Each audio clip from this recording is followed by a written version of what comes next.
A beautiful Tuesday morning from wherever you're tuned in to Morning Cafe. My name is Linda Alela. As always, it is time for us to kickstart your day on an incredible note. We take a look at what is happening where you are and of course across board to ensure that you are updated, and equally invite you to tell us what is happening. I mean, after all, that's why we call it communication. I tell you, you tell me, and we all together enlighten each other. Welcome on board. I mean, how do you get to enlighten us or tell us what it is that you think about the broadcast? Morning Cafe at Linda_Alela. My name is Linda Alela. Like I said, the program is Morning Cafe. So much lined up for you this morning as we continue to take a look at what is taking center stage on matters BBI. Tomorrow, the collection of signatures commences officially. We wait to see whether it will be so or maybe adjustments will be made as, of course, what happened the other time. But that aside, we'll also be taking a look at the status of COVID-19 in the country. Just what can we do to approach this differently, because as it is, the numbers continue to soar up, which is very, very unfortunate. Even as we struggle in trying to understand how best we can stay afloat economically, how best we can ensure that things go back to equilibrium, if not to ensure that at least we are able to survive as a people. Importantly, we'll also be taking a look at the numerous cases that we've received today of how much, there is so much syndicate or cartels that could be driving an affair where young children are involved in things that are illicit. We'll be discussing that this morning and much more. Karibu sana. It is always a pleasure to have you join us, and always a pleasure for me to do this with you from now all the way to 9 a.m. Let's kickstart. And the Directorate of Criminal Investigations, DCI, is set to reopen investigations into the 2007-2008 post-election violence. DCI boss George Kinoti says the move follows complaints from some communities that have been profiled and threatened. However, a section of Deputy President William Ruto's allies say the move is aimed at blocking DP Ruto's 2022 presidential ambitions. The Director of Criminal Investigations boss George Kinoti says the move to reopen the 2007-2008 post-election violence files has been informed by complaints of profiling of some communities and reports of intimidation. Nakumbuka what happened kwa ile kanisa yetu ilikuwa inaitwa Kiambaa. Pale mtu anamkimbilia Mungu, unamfuata ndani na unaambia huyo Mungu bure. Unachoma, unajaribu mwingine yale amechukua kusema haisuru. Kama ni kufa, hata hii watoto njameni msiue, wasichomeke kwa kanisa. Anatoa nje, mwingine anarudisha ndani. For the better part of the day, victims of the 2007-2008 post-election violence recorded statements at the Directorate of Criminal Investigations headquarters. 72 cases were on homicide, 44 cases were on forcefully being evicted from their properties, while 118 cases were on gender-based violence. The DCI was quick to assure the victims that they will never have to relive their horrific stories. Hata kama walifanya wakati hiyo, na wengine tunawajua wako kwa starehe kule, walifaulu kwa mashamba ya watu, mali ya watu walichukua, na wengine hata wanapitia juu ya kaburi ya wale waliua. Hiyo tukawaambia leo, msio na wasiwasi yoyote. Tafadhali, inaweza kuwa ilifanyika, mtusamee. Tunawaambia sio tena. However, a section of Deputy President William Ruto's allies say the move by the DCI is orchestrated to block Ruto's 2022 presidency. Led by Senators Kipchumba Murkomen, Aaron Cheruiyot, Susan Kihika, and Kikuyu MP Kimani Ichung'wah, they claimed that the DCI was being used politically. I've been a governor for the last 8 years. I'm not aware of any citizen whose land is being occupied by another person forcefully. I just want to ask the DCI, Wana Kinoti, that there are matters you can joke around with, but there are matters you have to take them with the seriousness it deserves.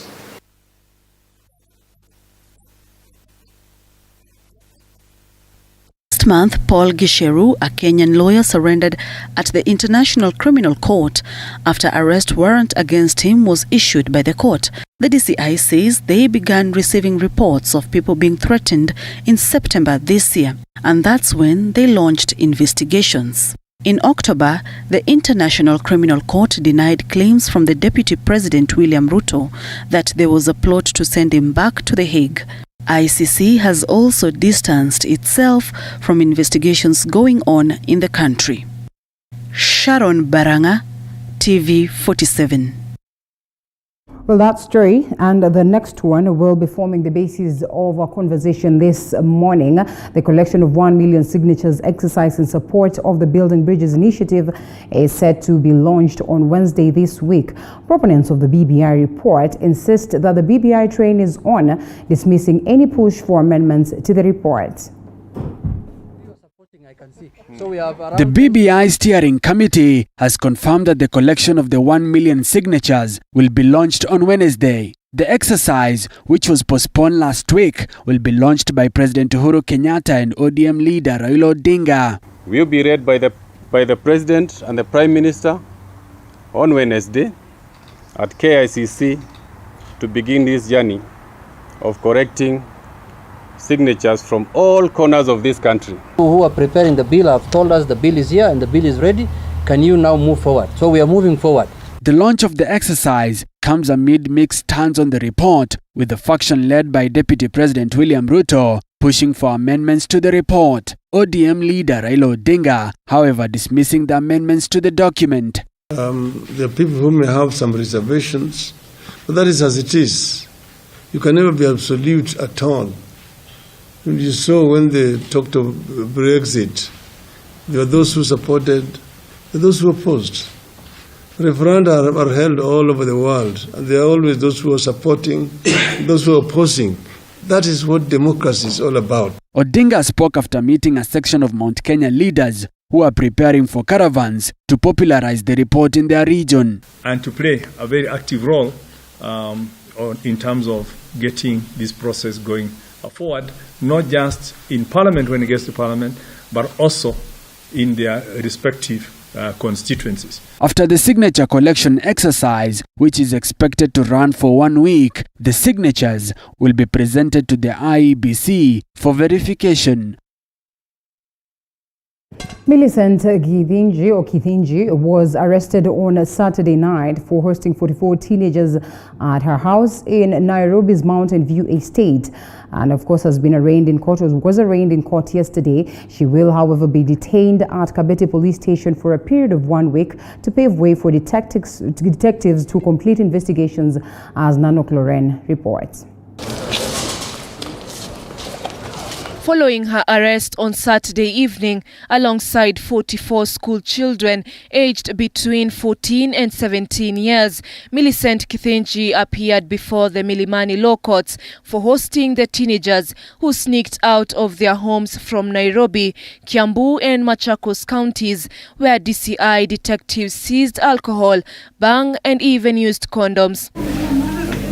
Efforts by her lawyer Malin Abongo, who appealed for fewer days for investigations following her client's medical condition for 15 years, bore no fruits. She's been on medication for more than 15 years now, so for the last, and that is what has been keeping her going. She has a life-threatening condition, which we have told the police. So we pray that maybe she be escorted so that she can go and pick her medication in case the court will really have to order that she stays in custody.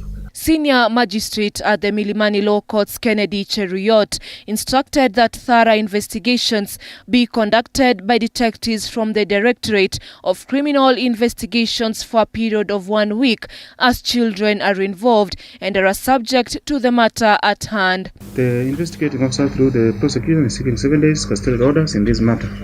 They are asking this court to have the accused persons detained at Kabete Police Station for 7 days. I have considered the application and the facts that are deposed in the supporting affidavit. I have also considered the submissions by the prosecutor and the counsel for the respondents. Magistrate Cheruiyot also instructed that Millicent should be escorted to her house to pick up her medication and thereafter be detained at Kabete Police Station for a period of 1 week as investigations are conducted. The respondent shall be held in custody at Kabete Police Station for a period of 7 days. I further order that the respondent be escorted to her home to collect her medicine or drugs. Millicent is expected to make a second appearance before the court on the 1st of December this year. Nanok Lauren, TV 47. Meanwhile, police have arrested 21 teenagers in Bungoma's Webuye area. The teens were arrested in a house party after police received a tip-off from members of the public. Mike Kagungu with the details from Webuye. On Sunday evening, police in Webuye town nabbed 21 teenagers who were reveling at one of the pubs in the town. The teens, among them 14 girls and 7 boys, are reported to have been there to attend a birthday party before police officers acting on a tip-off from the members of the public and stormed the area. Tena unaona watoto wanakuja wamevaa tunguo tufupi, tena wamevaa tulongi tu, hakuna mtoto anakuja na rinda. Mahali ambapo tumepata watoto underage wamefungulia mahali wanajiburutisha, wanatai walikuwa kwa party, na hiyo party hakuna mtu anajua, hata mzee wa kijiji hata wasasi. Among those behind bars is the club's DJ and 3 others who are now cooling their heels at the Webuye police station as investigations continue. Baa moja ambayo inaitwa Santa Barbara iko katika hii mji wa Webuye, na wananchi wakawa wanashuku kutaka kujua ni nini ilikuwa inaendelea pale. So wakati tulipata hiyo habari, officers wakiongozwa na OCS walienda mpaka katika hiyo bar, na katika hiyo bar wakakuta kwamba kulikuwa na birthday party ambayo ilikuwa inaendelea. Lakini maajabu ya kwamba pale katika hiyo bar kulikuwa na watoto wa shule. However, Obore has urged parents to be vigilant with their children during this COVID-19 period so as to shield them against immorality. Watoto wanastahili wakae na wazazi nyumbani. Mara mingi huwa tunalia, tunalaumu walimu ati walimu sijui wachungi watoto ama nini, lakini this time round ni wazazi ambao wako na watoto wao. The incident has been criticized by parents who now want the club closed and proprietors held to account. Wakuwe waangalifu, wachukue jukumu ya kuona watoto wetu wako safe. Saa hii tuko na shida kubwa, tuko na shida ya corona. Na ninaomba tu hata pia serikali ichukue hatua kwa hawa watoto wetu wadogo ambayo ni viongozi wa kesho. For TV 47 from Webuye, Bungoma County, I'm Mike Kagwongo. And British drug maker AstraZeneca has said that its vaccine for COVID-19 could be 90% effective to mark a fresh breakthrough in the fight against a pandemic that has claimed nearly 1.4 million people and roiled the global economy. The British says that the drug will be subjected to safety checks before it is rolled out early next year. Musa Salah with the details. British drug maker AstraZeneca said on Monday that its vaccine for COVID-19, developed alongside the University of Oxford, could be around 90% effective. In a statement, AstraZeneca CEO Pascal Soriot said the vaccine will be highly effective against COVID-19 and will have immediate impact on this emergency. British Health Secretary Matt Hancock said that the vaccine will be subjected to regulatory approval and that it is expected to be rolled out in January next year, confirming that there are 100 million orders for the vaccine. Of course, we have 100 million doses of this vaccine on order, and we've been working very closely with AstraZeneca as they're increasing the manufacturing of the vaccine. We hope to be able to start vaccinating next month. The bulk of the vaccine rollout program will be in January, February, March. And we hope that sometime after Easter, things will be able to start to get back to normal. British Prime Minister Boris Johnson, who contracted and recovered from COVID-19, took to social media to celebrate the news, saying there are further safety checks, but these are fantastic results. The Food and Drugs Administration (FDA) in the US has also authorized the emergency use of Regeneron, which was used to treat President Donald Trump when he contracted the virus 2 months ago, giving patients with mild to moderate symptoms a boost to fight the virus. Back at home, 413 more people have tested positive for COVID-19 in the last 24 hours. 396 more people have recovered, totaling the number of recoveries to 51,903 as 12 others succumbed to the virus. Musa Salah, TV47. Well, legal expert Ben Kinuthia and also political analyst is on standby for us to take a look at the newspapers. So we take a break and we come back with that.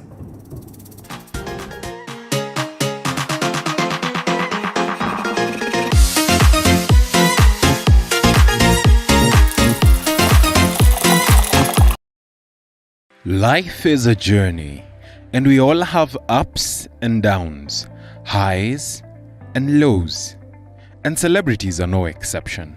Do you know I couldn't pay rent? Do you know there's a time I went 3 days without food? If you read my book, I ate Colgate for dinner. On Coffee with Movie, we get up close and personal. Nilizaliwa hivyo. Yes, mimi sijawahi ona. We have candid conversations that are inspiring. Na acha nikwambie, mtu amebarikiwa na mlikuwa nyote mko kwa line, mko kwa foleni. Huyu akibarikiwa si ametoka, bado foleni nasonga. Wewe ni next. Humorous. This is going to be the craziest interview ever. And life-changing. Success is value system and the legacy you leave. Coffee with Movie, every Sunday at 8 p.m. only on TV47. Every muscle, every bone is our concern. A lot of pressure with both your hands, you're going to collapse the infant's chest. Any pain. There you go. You can calm down, calm down, calm down. Any discomfort. We have just the right doctor. I'm a consultant breast surgeon. I'm an emergency care specialist. A chiropractor. With just the right remedy. Majority of patients will actually just require supportive treatment. Join us on Body Garage every Wednesday at 8:30 p.m. because we care.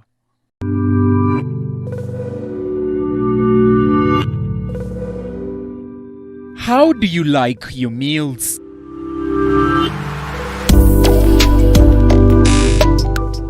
Sweet and tasty or spicy and savory?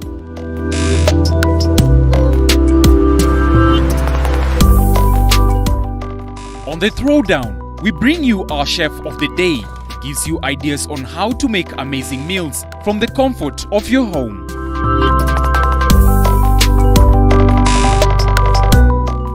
Every Sunday from 6:30 p.m.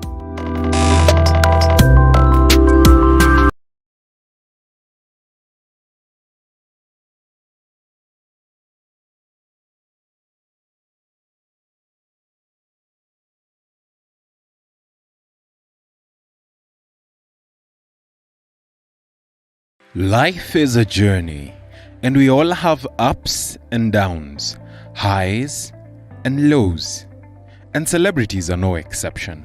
Do you know I couldn't pay rent? Do you know there's a time I went 3 days without food? If you read my book, I ate Colgate for dinner. On Coffee with Movie, we get up close and personal. Nilizaliwa hivyo. Yes, mimi sijawahi ona. We have candid conversations that are inspiring. Na acha nikwambie, mtu amebarikiwa na mlikuwa nyote mko kwa line, mko kwa foleni. Huyu akibarikiwa si ametoka, bado foleni nasonga. Wewe ni next. Humorous. This is going to be the craziest interview ever. And life-changing. Success is value system and the legacy you leave. Coffee with Movie, every Sunday at 8 p.m. only on TV47. Every muscle, every bone is our concern. A lot of pressure with both your hands, you're going to collapse the infant's chest. Any pain. There you go. You can calm down, calm down, calm down. Any discomfort. We have just the right doctor. I'm a consultant breast surgeon. I'm an emergency care specialist. A chiropractor. With just the right remedy. Majority of patients will actually just require supportive treatment. Join us on Body Garage every Wednesday at 8:30 p.m. because we care.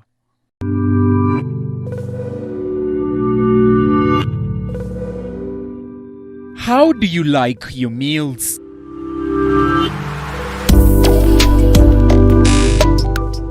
Sweet and tasty or spicy and savory?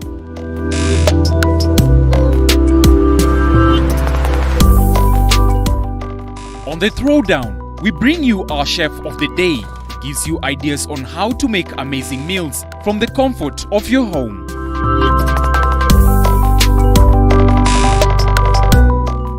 Every Sunday from 6:30 p.m.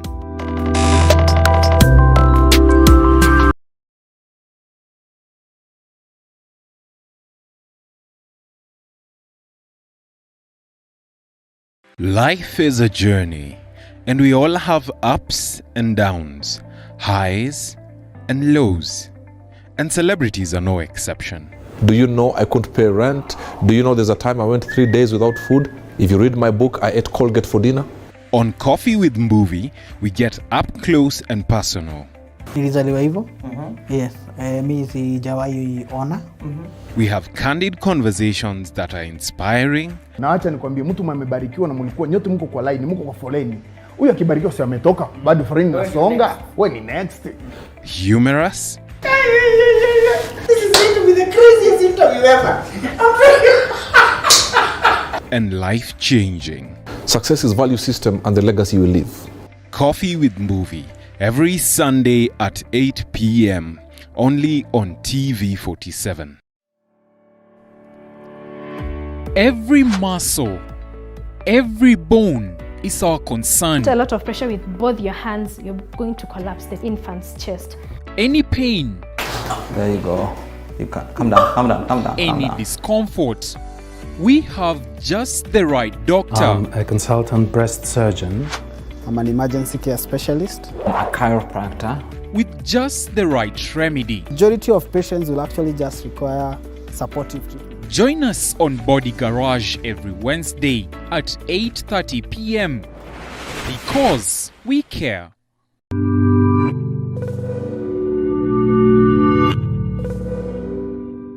How do you like your meals?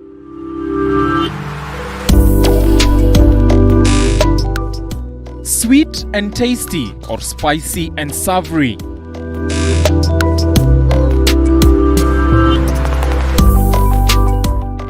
On the Throwdown, we bring you our chef of the day. He gives you ideas on how to make amazing meals from the comfort of your home.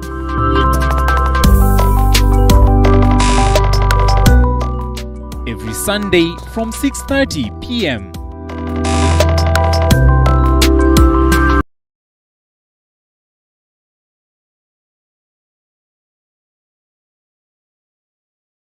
Life is a journey, and we all have ups and downs, highs and lows, and celebrities are no exception. Do you know I couldn't pay rent? Do you know there's a time I went 3 days without food? If you read my book, I ate Colgate.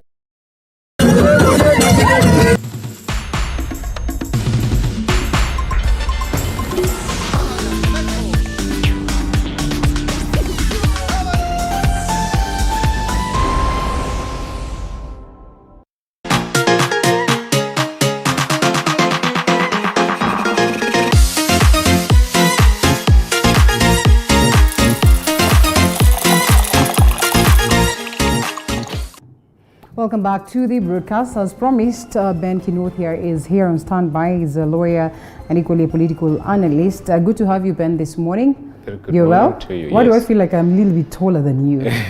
Because you probably are. Oh yeah, say that again. So here we are, and with the newspapers, the Daily Nation, the Standard newspaper, and the People Daily. The key stories on the newspaper, on the Daily Nation: the untold story of Westgate attack on Monday, June 17, 2013.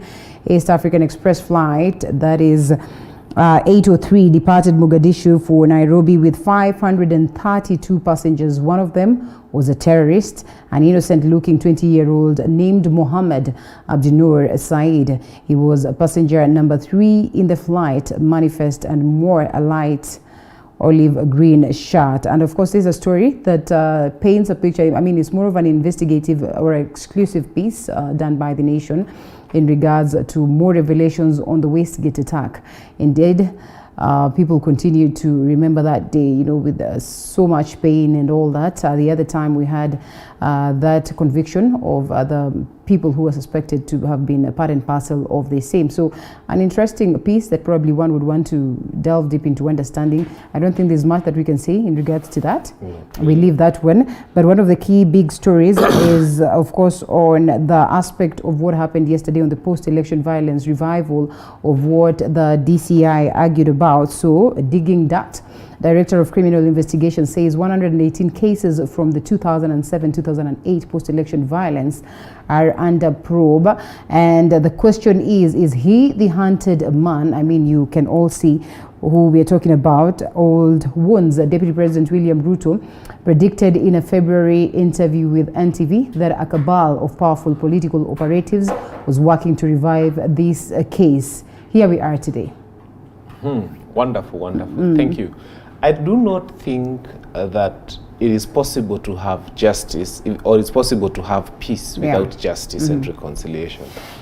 Number one, we have Kenyans who permanently lost land in Rift Valley. We have Kenyans who permanently lost land in Nyanza, Kakamega, and even parts of Central Province, who had come and bought land and lived there. And today they wake up and they see what was formerly their own land. Some people even left cows, a complete homestead with everything. And these people have never seen justice. These people have never been able to go back to their own homes. I keep saying at one point there's a lady who came to work for us as a house help in my own house. And when she gave us the story of their life in the Rift Valley, these are people who had 18 cows they were milking every day on a 17-acre piece of land that up to date has become the cause of their father's being unwell, because actually he's had a stroke for the longest since that time. Because every time he thinks that he left a 17-acre farm with cows and goats and sheep, and someone just came and occupied.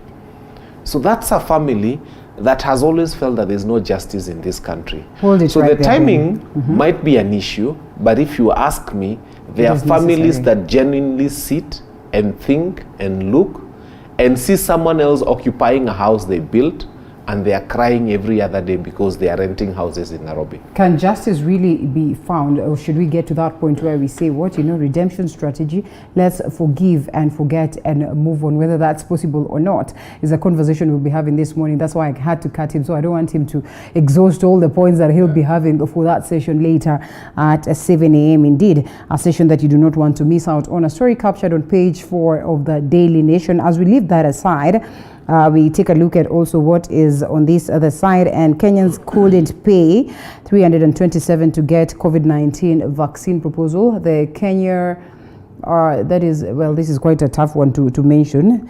COVID is a vaccine, it's more or less a vaccine developed jointly by AstraZeneca and of course the University of Oxford, and which is also being tested in Kilifi by the Kenya Medical Research Institute, is said to be over 70% effective. Actually, they say it is about 90% effective, and they're looking to test that. But numerous vaccines coming on board in regards to this. I mean, are we likely to seriously get something out of this? You know, the best way to handle any pandemic is to have either a vaccine or a cure for it, because even reopening of schools will be pegged to how safe are the kids and everything. So for me, I think as long as it is done by reputable firms, as long as we are not the guinea pigs, as long as these vaccines they'll first try in their own countries before they bring here, I think it's a risk that the world is willing to take so that we can get this thing once and for all behind us. All right, that we leave, and matters BBI. Raila shuts door on BBI negotiations. I mean, we're having a lot of confusion in regards to this. It's as though it's open, it is not open, it is open, it's not open. I mean, what do we expect even as they anticipate to start that process of collection of signatures starting tomorrow? I think this thing is easy. I keep telling Kenyans, each of you has one vote. Let's not make so much noise about BVI. It's for those who feel they're okay with it. Read, if you like it, vote yes. If you don't like it, vote no. Biashara inaisha. A polite way of saying that we're going to be treated to a vote, whether we like it or not. This maneno of Ruto coming to tell us there'll be an ambivalent, amorphous thing. We don't want frogs that can live in both water and land. This is going to be a yes or no. And it's as simple as that. Let's not sentimentalize it. there was an opportunity for Kenyans to give their input, and they did. And for those who never did, it's fine. Yeah. They can just simply come and vote yes or no. Yeah. Boom. Okay. All right, that we drop. Let's take a look at what is on the Standard newspaper front page. BBI Reggae plays on. I think is more or less the same thing that we've touched on. A teacher's notice. Union issues 5 conditions for reopening of schools. And yes, teachers are here. We're likely to have them go back to school in January. And then a week after, or even less than a week, we see them on strike. It's interesting because first and foremost, these teachers have been earning a salary since March. Yeah. For work not done. Ouch. Okay, not because they have refused to work, but I think they should also be benevolent enough to understand that for that period of time, the government has been paying their salaries anyway. And that's why they never went on strike. And now that schools are about to reopen, this is for them becomes a very great opportunity to go on strike. So I think it's unfortunate, and I think also on the part of government, they need to sit and relook at these negotiations and see what can be done to avert a possible disaster where kids are out of school for almost a year, and then now they have to go back home again because of a teacher strike. All right, but all the same, these are issues that have been raised over, like the past years. We're talking about the CBAs and all that. Like, honestly, why does it have to take long for this to be addressed? And I mean, why would you acknowledge that, some of these things are going to be looked into, knowing very well that that is not what you intend to do? It's very easy. I think we are handling this the wrong way. I have always believed we've been handling this the wrong way. If you look at the United Kingdom, someone would tell you that the father was a civil servant. He held a particular position in the 70s. He used to earn, for example, £3,000. Right. A person who holds that position today would still earn £3,000. I think what we should be dealing with is why was 5 shillings buying bread the other day? But and today it cannot today. buy bread. We should be fighting to bring down the cost of living. Not that every time the cost of living goes high, we increase the salaries of people. But now that it has gone high, I mean, don't you think we need to survive all the same? What this government needs to do is to sit down and say, wait a minute. It takes some little conscious effort to bring down the cost of living, and it is actually possible. If we brought down the cost of living, we would not have to increase salaries all over. Because the problem is now every other time the cost of living goes high, every other person requires an increment in salary. So that you find a teacher in the UK, for example, who used to earn £1,500 in 1970. Today, maybe the person who is earning the same is earning £1,600 because a pound is a pound. And its value has maintained. Why can't we fight to make sure that because a teacher's salary of 750 shillings was enough in the 70s and early 80s or 60s, why is it not enough today? What do we need to do to our shilling to make sure that the shilling retains its value? And we don't have to be, because you'll do teachers, then you'll do doctors, then you'll do every other civil servant will go on strike, and you will find yourself in salaries to meet the needs. Well, reality is that we're not even able to sustain our own budget, and that's what we're struggling with, to a point where we could not resist going back to IMF, World Bank, a request for more, and such it is. Kenya goes for 400 billion more from IMF, World Bank. You see, the monies we are going for is a fraction of what we collect. If Kenya is able to collect 2.5 to 3 trillion shillings, why are we borrowing 400 billion shillings? I can tell you we are losing the bulk of this money to corruption. You can lose 21 billion in one dam. This is a lot of money. So what we need to do is to close the taps to corruption. We have enough money. I believe we actually have more than enough money in this country. If we behave well, if we manage our resources right, if we because we are buying a biro at 200 shillings. That's what the government of Kenya is buying a pen for. But every other Kenyan is buying it for 10, 20 shillings. So everything is, we are losing a lot of money to the wrong places, and then we are borrowing more. If we stop losing, we don't even need to borrow. We can become lenders and to the nations near us. Well, interesting. Some other stories that have been captured. More teens arrested in wild house parties. And this one on DCI revisits the past. I think we've touched on those, so we'll be looking at them even further as we proceed. Let's go to page 2 and 3 of the Standard newspaper. The champions are risking it all to help Kenya beat coronavirus. And of course, the frontline workers, the conversation is on as to how best we're dealing with COVID-19. And you have decided us, health unions say. We also had a medic here yesterday morning, and honestly, theirs is a cry of pain. And it is interesting how this very same medic at some point was in support of the BBI, but it feels like, you know, the things that they presented in terms of also creation of a commission for the health sector and all this, it feels like they've not been addressed as they would have wanted, to a point where he has switched his, allegiance on matters BBI, and he says he's not going to support it anymore. Members of Parliament, battle with COVID-19 at home. 413 more coronavirus cases as patients under critical care in hospitals increase and residents fail to seek treatment. There's so much stigma that revolves around this. We'll be discussing COVID-19 later, but all the same, looking at it as it is on that aspect of the medics, what would you say?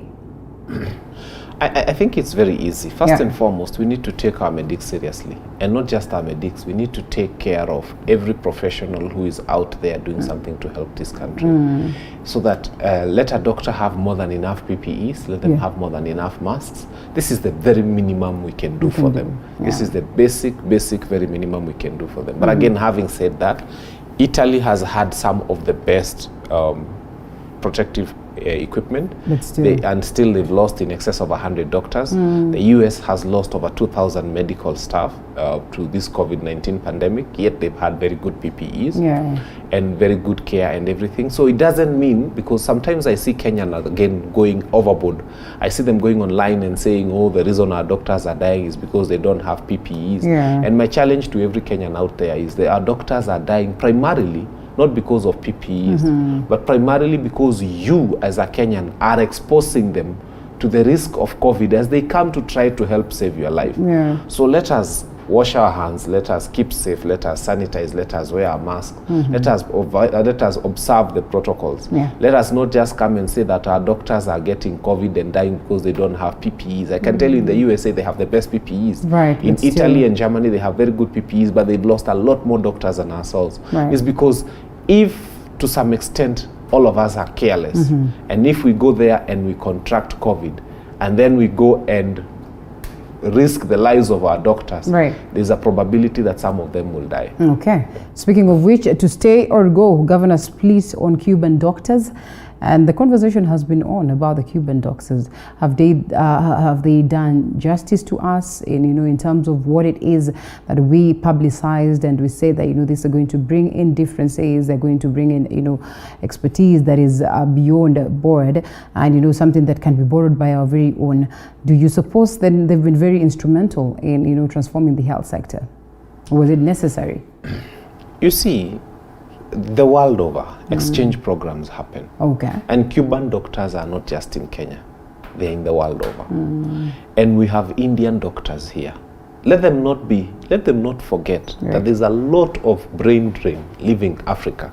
And we have so many Kenyan doctors in countries like this neighboring country here. We have so many Kenyan doctors actually in very other countries.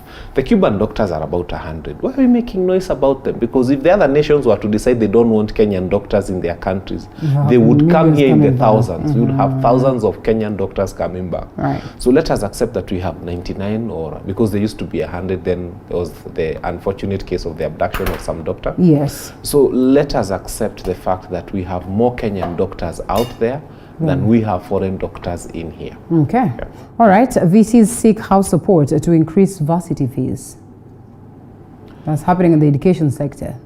Again, it's the same thing I said. It's the same thing I said. Once the cost of living goes high, we think that the best way to deal with it is to increase more. And the people you're asking to give more money have been hit on other sectors, because the people who are paying fees are the same ones who are paying fuel, are the same ones who are paying, so it doesn't make sense to keep increasing the cost of everything because the cost of other things has gone down. We need to sit down and say, wait a minute, where are we heading? Can we hold? Can we hold? Can we hold? What is the best way to start bringing down the cost of living? And one of them, as I said, is when government begins to buy things at the right price. then they need to collect less from us. Yeah. Because it doesn't make sense to collect 200 shillings from us to buy a pen. We just need to remind them, hey, come, at our local shop, that pen is 20 shillings. Right. So if the government begins to buy everything at the right price, then what happens is that they need to ask for less from us, and we have something at our disposal. And it's a spiral effect, but we need brains to sit down and work it out and come up with a formula that will see to it that we shall not continue increasing the salaries of people and the costs of university fees and everything just because something else went high. Okay. Well, we've been following up on the election period in Tanzania. It's not been a smooth ride, but all the same, they are struggling to balance and stay afloat. That is, opposition leader is now calling for sanctions against Magufuli.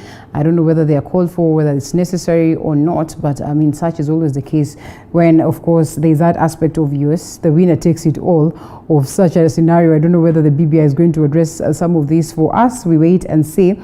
Crossing over to page 10, how chiefs collude with cartels to dispossess families I've of seen a property. very interesting one. Yes. Can you? Oh, we go back to this Yeah. one. Okay. You see, Monas eject a chief from Yeah, power I wanted to ask you that, but I was like, COVID victim I'm body. telling you. Yes. Now, this is what I was talking about. When we say our doctors are dying, now these people are the ones, and you know, the viewing for some of these regions is they even touch the body and do all sorts of things. Yes. Now, these are the people who are going to run to the next district hospital, and they are going to pose a risk to the doctors, and the nurses. And then when they die, they will say these people are dying because money is going to BBI. Yes. Yeah. So this is the kind is of more like- conduct Yeah, that we need to think about before we even think.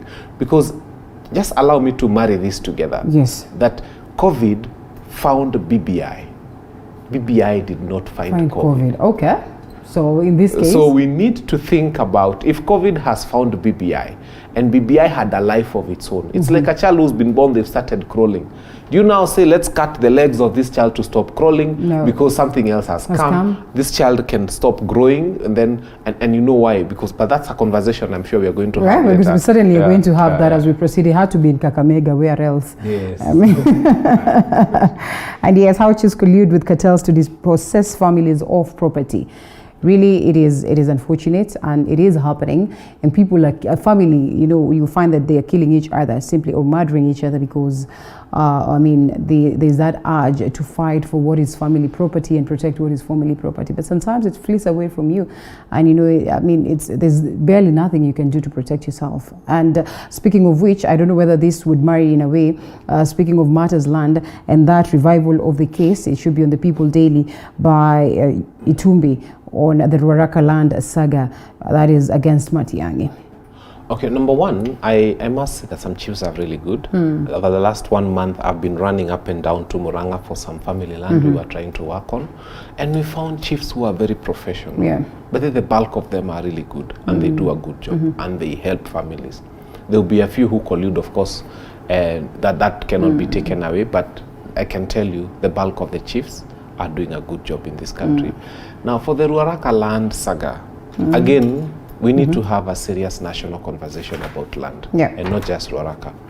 I keep saying I graduated in Tanzania. That's where I did my law degree. All right. And their land issue is different because here land is a commodity that you sell like sukuma wiki and jugu, and you know, it's a commodity, literally. Yeah, theirs it belongs to the government. And land law in Tanzania, because I did that for a whole year, was very interesting. Because what you learn is that the government can lease you land. They'll let you use it for as long as you live, or for an agreed period of time. And you keep renewing. And once you're dead and gone, you don't own land. It reverts back to the government. It can go to the next Tanzanian and the next Tanzanian and the next Tanzanian and so on and so forth. We have a land law in Kenya that, if you ask me, is horrible. Because we have dead men who own 35,000 acres of land, dead men who own 40,000 acres of land, and this should not happen. So we need to have a serious conversation about land so that it stops becoming a commodity. It becomes a means of production. That I need to understand as Kenudhia, there is not land I can take to my grave, but I can be taken into a grave in that land. If today the land that you sit in is taken by government or is owned by government, and you're told, okay, you can only survive here for a certain time, would you be comfortable? Yes. This is what needs to Okay, to let's be just understood. honest for a second. This is what needs to be understood. Who owns land really? Okay. Who owns land really? Because after all, Because after all, once you're gone, you can't go with cannot it. go with it. So Okay. what we need to do is to know that the government will protect the interest of every other Kenyan, so that no Kenyan is landless or homeless. So that if someone is landless or homeless, they can walk to a government Yeah. office Yeah. and they are told, we've leased you this piece of land somewhere. You have a 25-year lease or a 30-year lease, after which it expires. We can either renew or we can give to someone else.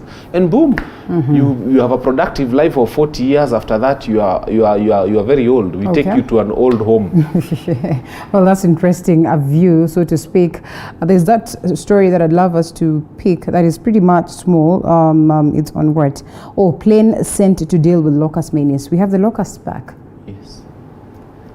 I think they tasted our grass. It was sweet. It was sweet, yeah. They had to come back. They You know, had to interestingly, they disappeared with COVID. Only that I saw And then- people were joking about it and Yeah. saying it's going to the wrong place, because the people in Western were saying Well, wait, yeah, Mboka Mboka inaenda pande mbaya ipitie hapa. You know, it might be funny, but yes, it is. Yeah. But that's what they said. Yes. And they feel and they are passionate about it, that this mboga inapita kwingine inafaa kupita hapa. Bana, ikuliwe. It's an unfortunate calamity which obviously governments have no control over. Yeah. The only thing they can do is try to manage it and try to reduce the amount of I would say damage that would come from these locusts.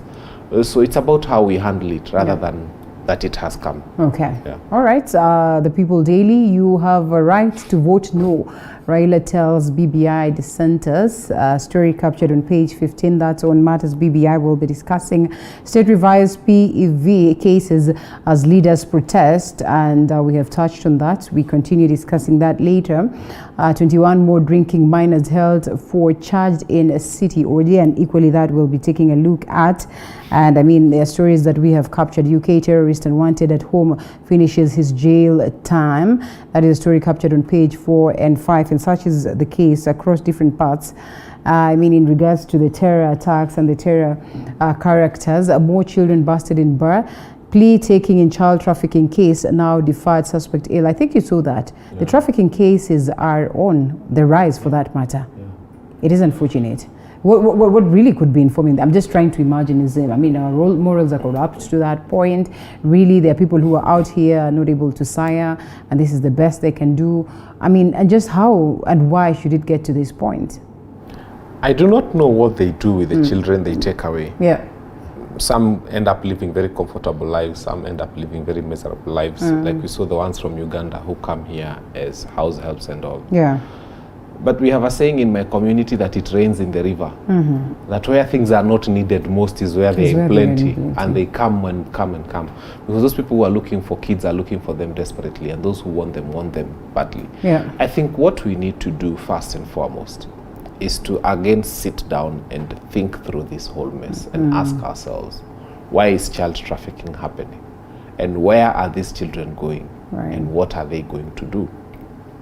So that if we have parents who genuinely are not able to raise their children, and we have families that genuinely and desperately need children and can provide them with a comfortable lifestyle and provide them with education and shelter and food, then we do not completely close the borders to those genuine cases. Okay. So that we have a situation whereby these parents of the child are able to meet the would-be parents of these children, and there is a proper and complete and total agreement on how this happens, that to the point that they can even see their children.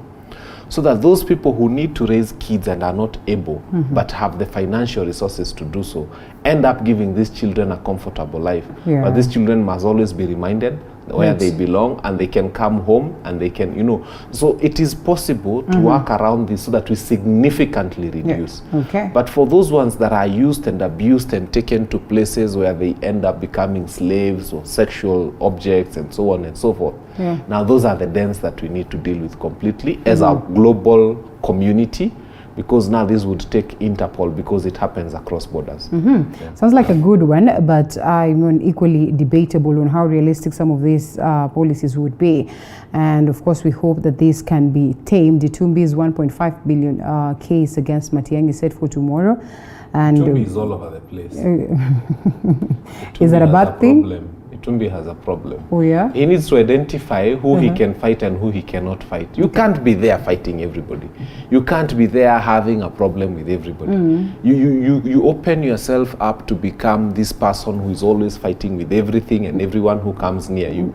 Then it's a very unfortunate place for him.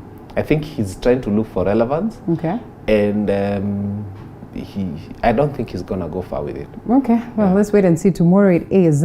UK terrorist, I think we've touched on that, who's unwanted at home and completes his jail term. Jermaine Grant was charged with plotting a terror attack, and he has finished his sentence and the world awaits him.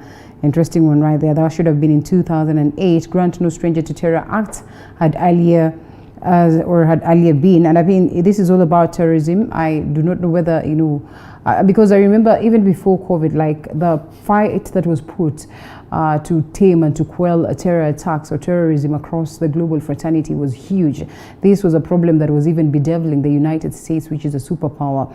I do not know whether we've gone down on the terrors. I do not want to assume that indeed the terrorist groups are somewhere, you know, mark timing and, you know, are set to surprise us with so much more. There's been activities ongoing, but not as huge or as big as, you know, blows that we are used to witnessing. And as they would always say, they're always 2 steps ahead. Should we be worried? I think there was a time to be worried. Yeah. And I thank the former president, Mwai Kibaki, for invading Somalia. Because that was a heaven. Yeah. You could have done anything, anyhowly in Tanzania. They had a fertile training ground. And that's why Kenya became an obvious target for terrorism, because of its role in bringing down Somalia as a terrorist training hub. Because then it was open, it was known, these are the grounds, this is where they train, this is what they do, and everything. Today, it doesn't happen that openly. I think even if it's there, it's very hidden and it's not on a huge scale. Because that time then they were doing mass training. You know, you would see videos of 300, 400, 500 men being trained. Now it's not possible. Right. So I must say that terrorism right now is throwing its final kicks, because it will change, it will mutate, but it's weak. It's no longer the strong thing. You remember the pirates and the seas and how many ships that were. Right now, I mean, it's not possible. Why? Because the heart of it, Somalia, was crushed. Okay. Well, interesting one right there. Let's close down with this in about 30 seconds or so, because we're at 54, we end at 55. Treasury on the spot for delaying counties' billions. Controller of Budget Blames Ministry says she cannot approve what has not been disbursed. It's true, they have not received the equitable share for September, October, and November. What is this going to do to the gains that we've made on matters devolution? What have they done with what they've received? Okay. The bulk of what they receive in the first place is wasted on building governors' residence, giving MCAs allowance, going, traveling, doing a lot of nonsense. I must say there are counties that have used their money as well. But we need to even ask ourselves, is this the right direction? Because devolution is good. But I can tell you the bulk of devolution money is still going to waste. Okay. Even if we give them this money, more than 50% of it will still be lost to corruption. So we need to start asking ourselves, is it disbursing that's the problem? Or even what they have, are they using it well? All right, thank you so much, Ben, for that. Of course, we proceed to the next session, and that should be after this short break. I'll take you through what is happening on the roads, and then later on, Ben, alongside other panelists or other people, will be joining me, so at least we can expound more on the subjects that we've picked for the day. We'll be talking matters BBI, that aspect of what we're witnessing today with the youths, the uncalled for habits that are cropping up. I mean, whether they are cropping up or they've been in existence is what we'll learn as we proceed with the broadcast. We'll also be taking a look at, of course, the opening of the Pandora's box on the post-election violence talk, and importantly, the situation of COVID-19 in the country after this break.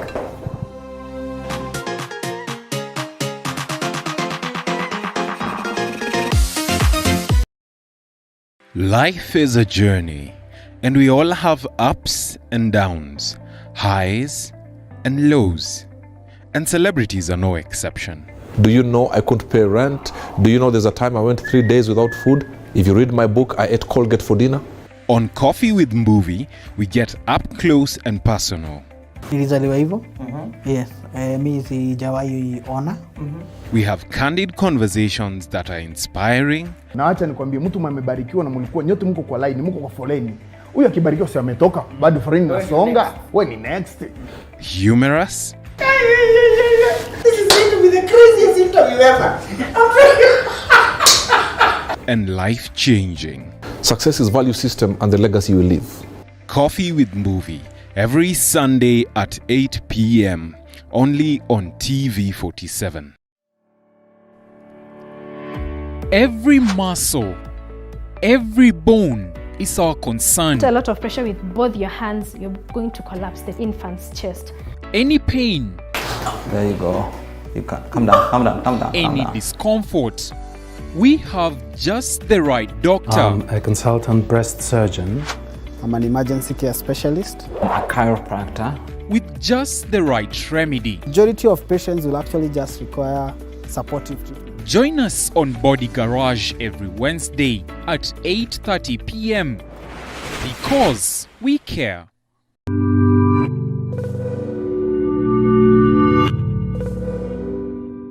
How do you like your meals?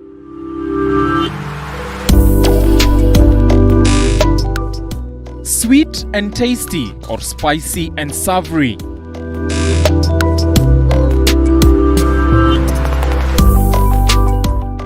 On the Throwdown, we bring you our chef of the day. Gives you ideas on how to make amazing meals from the comfort of your home.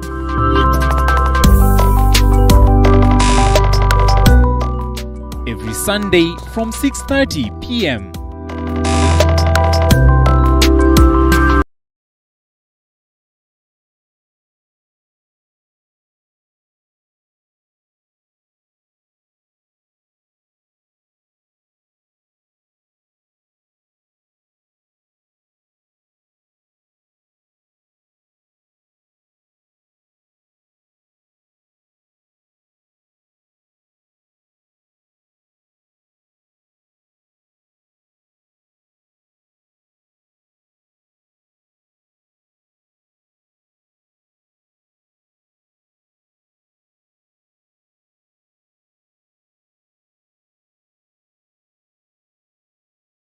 Life is a journey, and we all have ups and downs, highs and lows, and celebrities are no exception.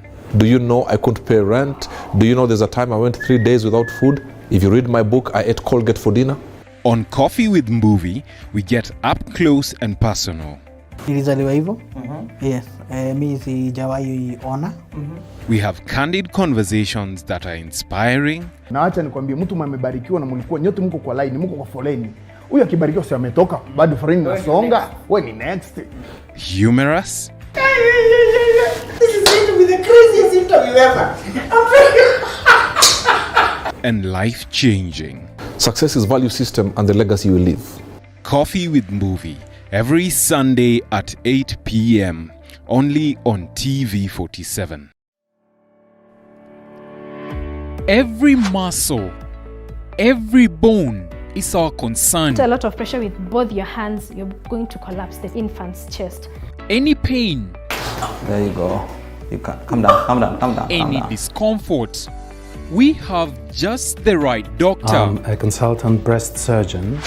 I'm an emergency care specialist. A chiropractor. With just the right remedy. Majority of patients will actually just require supportive treatment. Join us on Body Garage every Wednesday at 8:30 p.m.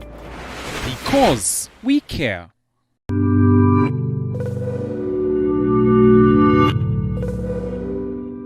How do you like your meals?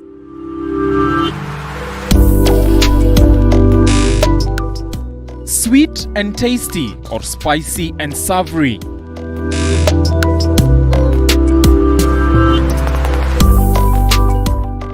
On the Throwdown, we bring you our chef of the day. Gives you ideas on how to make amazing meals from the comfort of your home.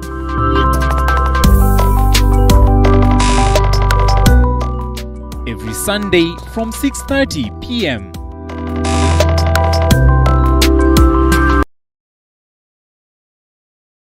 Life is a journey, And we all have ups and downs, highs and lows. And celebrities are no exception. Do you know I couldn't pay rent? Do you know there's a time I went 3 days without food? If you read my book, I ate Colgate for dinner.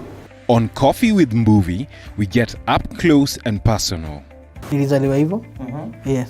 Mi sijawahi ona. We have candid conversations that are inspiring. Na acha nikwambie, mtu mmebarikiwa na mlikuwa nyote mko kwa line, mko kwa foleni. Huyu akibarikiwa si ametoka, bado foleni inasonga. Wewe ni next. Humorous. This is going to be the craziest interview ever. And life-changing. Success is value system and the legacy you leave. Coffee with Mbuvi, every Sunday at 8 p.m. only on TV47. Every muscle, every bone is our concern. A lot of pressure with both your hands, you're going to collapse the infant's chest. Any pain, There you go. You can come down, come down, come down. any discomfort, we have just the right doctor. I'm a consultant breast surgeon. I'm an emergency care specialist. A chiropractor. With just the right remedy. Majority of patients will actually just require supportive treatment. Join us on Body Garage every Wednesday at 8:30 p.m. because we care.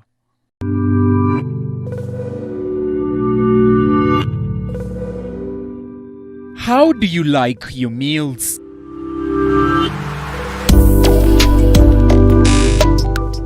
Sweet and tasty or spicy and savory?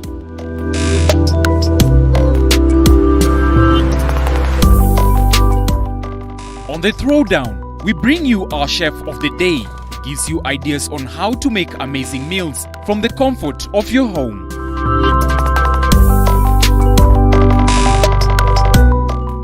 Every Sunday from 6:30 p.m.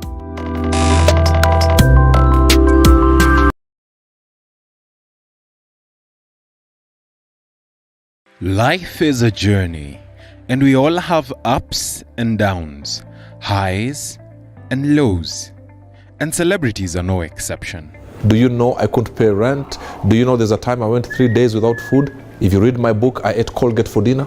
On Coffee with Mbuvi, we get up close and personal. Nilizaliwa hivyo. Yes. Mi sijawahi ona.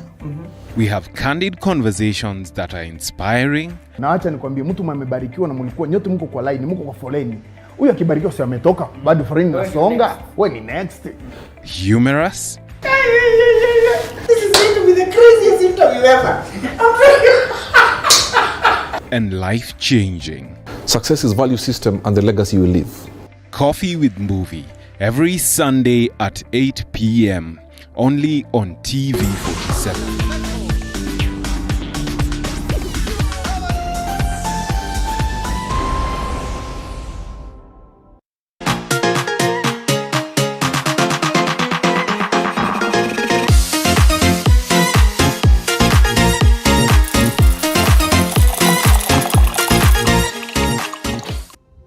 All right, let's take about 3 minutes. Take a look at what is happening on the roads. We are going to take a look at what is, happening in Mombasa and also Nairobi. We start off with Mombasa, and here we are, equally not so bad this morning.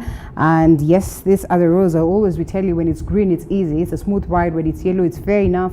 And when there's that orangish-like color, equally shows that there's some bit of traffic. When it is extremely dark, that is a red or a maroon, depending on how you want to look at it, then it means it is pretty much bad on the roads. So Nyali Road this morning is a good one, is a smooth ride coming to that point where there's a T, and it gets to join the likes of Kengela Road. And here we are, and it's equally not so bad this morning. And when we're talking about Nyali Road, you know very well that you come all the way to this side of Links Road, all the way as you headed to Mamba Village. Links Road this morning is smooth, as you can see on this particular edge, so it is pretty much of an easy one there. And we're not going to go up there. Bombolulu, these sides also not so bad as you can look or as you can see.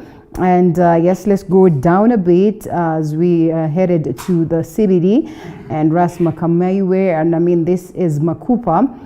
pretty much of an easy road. Tom Mboya Road, that is around Chuda, is also smooth. And coming to this side of Tononoka and Kaloleni, Kiwuwani, it is pretty much easy or a smooth ride this morning towards the station, that is the train station.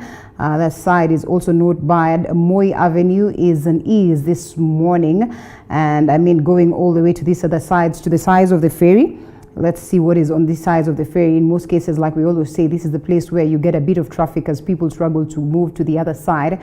Also this morning, Mbaraki, Mzimile, coming this side down to Likoni is not bad this morning. So it's pretty much of an easy ride. And let's come to this other side, Mtongwe Ferry. Well, let's come back to the industrial area. And not so bad on the roads. Here we are at Makupa, back to these other sides. Changamwe Oil Refinery, the sides of Changamwe is also an easy route. Most of the times Changamwe is pathetic in terms of traffic. Magongo Road is an easy one this morning. You know very well these sides of Bangladesh sometimes can really be tough, you know, especially in the mornings, but it is also very easy. That's called Mombasa Road, Magongo Road, all the way coming to this other side to Miritini. It is indeed pretty much easy. So that should be Mombasa Road all the way when you're coming from Nairobi, and it's not badly off. Most of the times you find lots of trucks you know, parked there, and you know, in most occurrences they will cause so much traffic. So Mazeras, it's not an easy one all this morning. In the event that something else comes up, we'll be here to update you. Let's come to Nairobi, starting from where I am as always. Parklands, Westlands, an easy one. I can only spot some different places on these sides of Pangani where there's a bit of traffic. Let's go there and see. And yes, Pangani, this is headed to Thika Road. This is actually Thika Road coming in to town. Looks like it's not an easy one for the people who are using that direction all the way to Pangani from these sides of Thika Road, this sides of Garden City.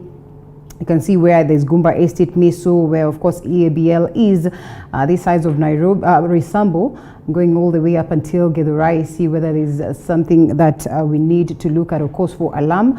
Pretty not bad this morning. I think it's only clogged up at that point where it starts from Garden City all the way. And looking at the northern bypass, this sides of Kamiti, it's not bad this morning. The northern bypass is smooth. We know very well that sometimes it's extremely active, and Kamiti Road is also very smooth. Let's come back to these other sides as we are headed to the CBD. Ridgeways Road is good this morning, and yes, let's come to this side of Runda. Also, the roads are not badly off. That is from the northern bypass to Two Rivers, this side of Roslyn, Heights or Heights, and of course Kitusuru. I mean, pretty much of an ease this morning. Kiambu Road is also not bad. Okay, this side of Ruaka, not badly off in terms of traffic. Red Hill Road is pretty much easy, a cool one that this morning. Kihara Gasi, that is Karura Road, is also not bad this morning. So that means traffic wise we are good in Nairobi, not so bad. Let's try and see whether we can get a hold of a different spot. Moving on to this other side of Mutangari. And yes, pretty much easy. Wayaki Way is a smooth one up until some bit here where you can see there's some dark aspect.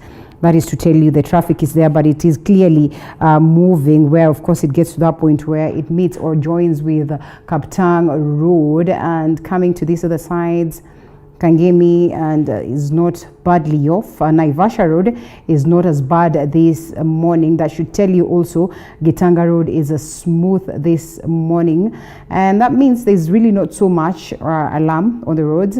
I think it's only fair that we leave it at that. In the event that we get any developments, I'll certainly be here to ensure that you are updated accordingly. The size of Waithaka all the way pretty much of an ease, or so to speak. Southern Bypass is also an ease this morning, so much so, or technically all that. The likes of Ngong Road is also not bad, and we can see that it is certainly good this morning. Let's leave it at that, and like I said, I'll update you in the event that we get any updates from the road users. And now we proceed to the conversation.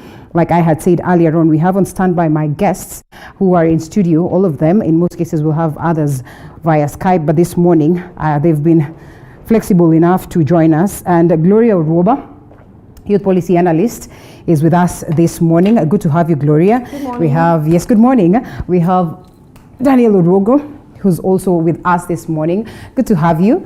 He's equally a good analyst and I mean very objective when it comes to the issues that we discuss every other time. And we have Ben Kinuthia again. Ben, tulikuwa na wewe asubuhi, and we're glad that you had to stay behind so at least we can ponder some more on these issues. And yes, the conversations are on. We do not stop talking about the BBI because it is here with us. And yes, that's technically what we are discussing, especially when it comes to matters politics, which, you know, drives every other aspect of what we speak about in the society, in the country. And we also do not stop talking about matters COVID-19 because for a moment people have said, stop talking matters BBI at this point when we're dealing with COVID-19.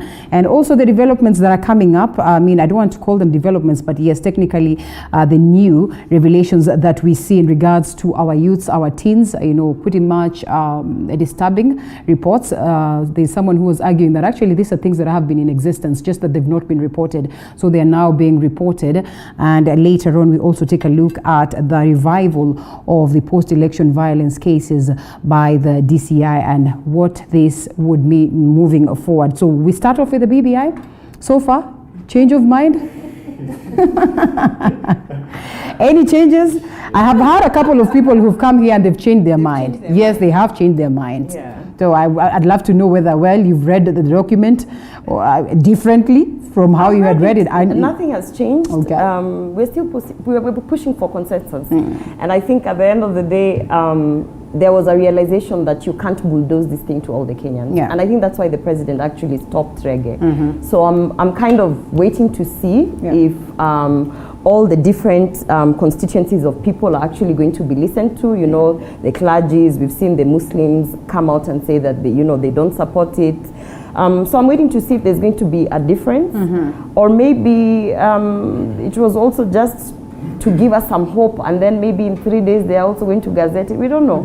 But I haven't. My position still is, as a youth and pushing for the youth agenda, I actually am hoping that the things that we have fronted would be taken into consideration. Emmanuel Omondi says that there's been a lot of handouts being dished out to these religious leaders. And well, not necessarily. That is his opinion, so you cannot question that. In as much as you are pulling that face, I mean, you can only agree or disagree to that. And not just them, but technically most of the people who are, you know, opposing or supporting this document, they say it's an affair of handouts. There's no genuineness at all. Well, Linda, once again, good morning. Good morning. I agree to the fact that the process has been halted. And of course, there are attribution for, you know, people are attributing this kind of, you know, they break with different factors. Yeah. One camp is saying that, you know, we cannot begin to collect signatures minus the publication of the bill. Yeah. The other says, you know, there is still need for consultation and the realization that the head of state needs to listen to as many critical voices as possible so that we do not leave, you know, anyone out, especially at this critical moment. I still strongly hold the view and maintain the view that, you know, you cannot argue for a constitutional amendment without thoroughly not going through the report that, you know, points will lead to the amendment. So, well, the move by the head of state, if that is true and if that is valid, I think is very important that the president include and listen to as much voices as possible. Now, the question is, how valid are the representation of these points? Right. Now, the Catholic Church, who've had a long history of, you know, pushing for justice in this country, you know, pushing for political inclusion and accountability and freedom, being frontliners to champion for rights of the people ever since the clamor for multi-party democracy. They have come out and they've said it is important for you know, the frontiers of BBI to listen to as much critical voices as possible. Because what we are amending here, we are amending 15 you know, chapters out of 18. That warrants for, you know, for inclusion as much as possible. And of course, the meeting with the deputy president, we do not know the details. But again, Kenyans are becoming analysts all of a sudden. when you know, when did the meeting between the president and the deputy become news? So we are arguing at quite very interesting times that, you know, it's important that we deliberate on here. Okay, you know what, we'll come to that. I mean, why it is news and why, you know, people have to look at it as though it is news, yet these are people who sit in more or less the same office. When you looked at me while I was saying that, you know, someone is arguing that, you know, it's a game of handouts and all that. At some point in time, I don't want to call them handouts, but last time we had Ben was like, you know, hii BBI imekuja na pesa. So mjipange vizuri vile mtajipanga in different sectors and say, you know what, let's do whatever it is that we can do in terms of publicizing this, but equally ensure that we get to enjoy what is within this particular kitty. Ben, a game of handouts? It's very interesting. Unfortunately, we have a nation that to a great extent follows the coin more than the process or the content. Yeah. And that's why if you ask me, look at some religious leaders. How many of them would swear holding the Holy Quran or the Bible and say in public that I as so-and-so or we as this religious group of people have not taken any money from anyone to speak in a particular way about, and I can tell you, if you brought their religious book to them, the bulk of them would not swear holding it. And that's where the problem begins. Because if the bulk of them cannot swear holding that religious book of their own and say, we swear by the Almighty that we have not received any money from any quarter, be it that opposing or that proposing, because we are seeing them. I mean, it doesn't matter whether it's COVID or not, as long as you can plan a harambe and someone will come and give some coins there, then it's fine. So the BBI, and if these are the leaders now, you can imagine the people who are being led. And one day, the people I told you, who have attended anti-BBI rallies, if I was so to call it, the following weekend, if the pro-BBI people go there, are the same people who will be mobilized, and they will wear the t-shirts that are pro-BBI, and they will dance for BBI, and they will sing for BBI, and they will tell you how BBI is good. And I can tell you, if the following weekend the other camp comes back, and they're the same people who will be wearing a different kind of t-shirt. Okay. All I'm saying is we're in a country where we lost morals a long time ago, and the bulk of the people, even what they are saying, if you find out the truth, you'll be surprised. Because if religious leaders are not willing to take a holy book and swear that they have not taken money from anyone, then now you can imagine the guys who are not religious leaders, what they have done. Okay, and Gloria is hopeful amongst many other Kenyans that, you know, at least for a moment there's going to be a conversation revolving around this. You know what Baba says? That, you know, it is okay not to support. And wait at that point where you can declare your support or the fact that you do not support this particular document. Is that a polite way of telling us that there's not going to be a conversation that is going to be pegged towards changing this? I think that's a very clear message that this was never about building bridges. Wow. Yeah. Okay. It's very clear. I mean, if you're trying to unite Kenyans and the same people you're trying to unite are telling you, actually, there's this thing here that we want you to look at. And then you're telling them, actually, this is what I'm giving you, and you wait for it to go there, you oppose it or whatever. It was never about building bridges. And so for me, that's the communication I've been trying to have with my peers.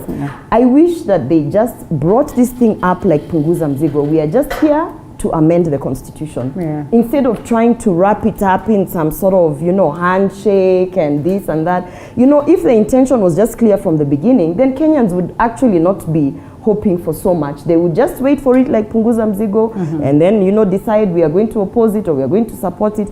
But the fact that we've been told that this is about uniting Kenyans, this is about a 9-point agenda, which most of it comes down to stopping all sorts of, you know, post-election violence or, you know, divisive politics. That's why Kenyans are kind of like approaching it in a way that's not really about the amendment of the constitution. It's like, let's talk. You know, if you want us to agree with these things, then perhaps as pastoralists, give us A, B, C, D. So for me, Raila Odinga is finally, like they always say, the truth always comes out. He's finally saying that this is, I don't know whether Orogo would agree to that, but I mean, even with the dissenting voices, we still are, or maybe different sectors, so to speak.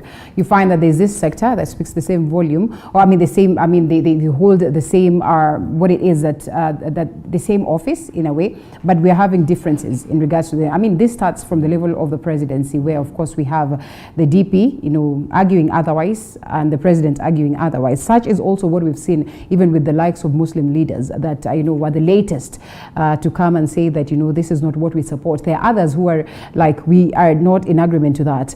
This is not the voice of the Muslim fraternity. This is their own voice. So we're getting this confusion that is there. What then does it mean towards ensuring that we are able to get to understand the fate of the BBI moving on? Because reality is that with such confusion, then there are likelihoods that so much intolerance will culminate. Yeah, and also you coming from a background where we had a very contested referendum that led to this Constitution 2010. Yeah. The history about constitutional discourse in this country has always been more of contested, where people would really have to take extreme positions. I am supporting, and these are the reasons I'm supporting. I am opposing, and this is why I'm doing that. There is a very nice article over weekend that we weighed in at the Star. What would be the implications of a contested referendum? Yeah. Now, and I agree with what Gloria said. People's political careers are here in the referendum, and they will be either catapulted or they will be frustrated, and that is the outcome. So. The history about this is that Raila would not really want to have a national consensus, because this probably would weigh in his political career. Looking at the succession politics of 2022, anybody, any political party, any political leader would actually want to strategize at a position where they take and either triumph or fail, and make it that is consolidating the votes. And this is where this is headed to. But what is the implications of that to the Mwananchi, who is not really at the level at power where the political interests are now? And this is where the critical voices must come in. Now listen, we had the 9-point agenda that talks about inclusivity, that talks about devolution, right? That talks about as much as possible to build a nation that is not contested after the election. So all the report and all the amendments must point to a direction of validity of where what are the preamble of BBI. Now listen, it began by a two gentlemen's agreement, right? These are two gentlemen reaching out to each other, having a phase where one was in the government and others pulled an extreme side that caused the country after 2017 election. And we admitted that after 2017, there was, our economy has gone down. There was political intolerance, there was violence. We admit, but that informed the position where two protagonists had to shake a hand and call it that we have to cease fire, and thereafter we have to make the country as peaceful. We are not saying that is something that is small. It's quite a big in the political landscape. But now, if this has been made a national discourse, why would these two protagonists not allow critical voices to come in and betray the main cause of BBI? This is what we are calling. Now the church, and let me weigh in, that you see the envisionment, the separation of religion from the state. Those who envision that were wise in their own, in their own manner. Especially coming from a background where King Suleiman, had to throw a stone and kill Goliath. So we really have to question the validity and the standing points of religious leaders. If that is not questioned, then we suffer. We are risking to a situation where Ben talked about. Where are these critical and valid points, the likes of Alexander Muge, Bishop Okunu, where are they? These are critical voices that should be semblance at this time. Even Timothy Njoya, because the voices that we are hearing from religious leaders are actually voices that can be rented. And that means that clear representation of the people, the principle of representation of the people from a critical voice, we must be. Okay, well, and we talk about, as we get to wind up on this one, because now we have to go ta-ta-ta. I mean, after all, we'll have time to discuss this more and more. Yes, we know that there are dissenting voices, but equally, there's, the proponents are, you know, also as strong, or so to speak.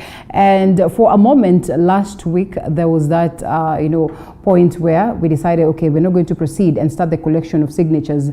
And many felt like, you know what, this was about a chance for many to have the conversation moving forward.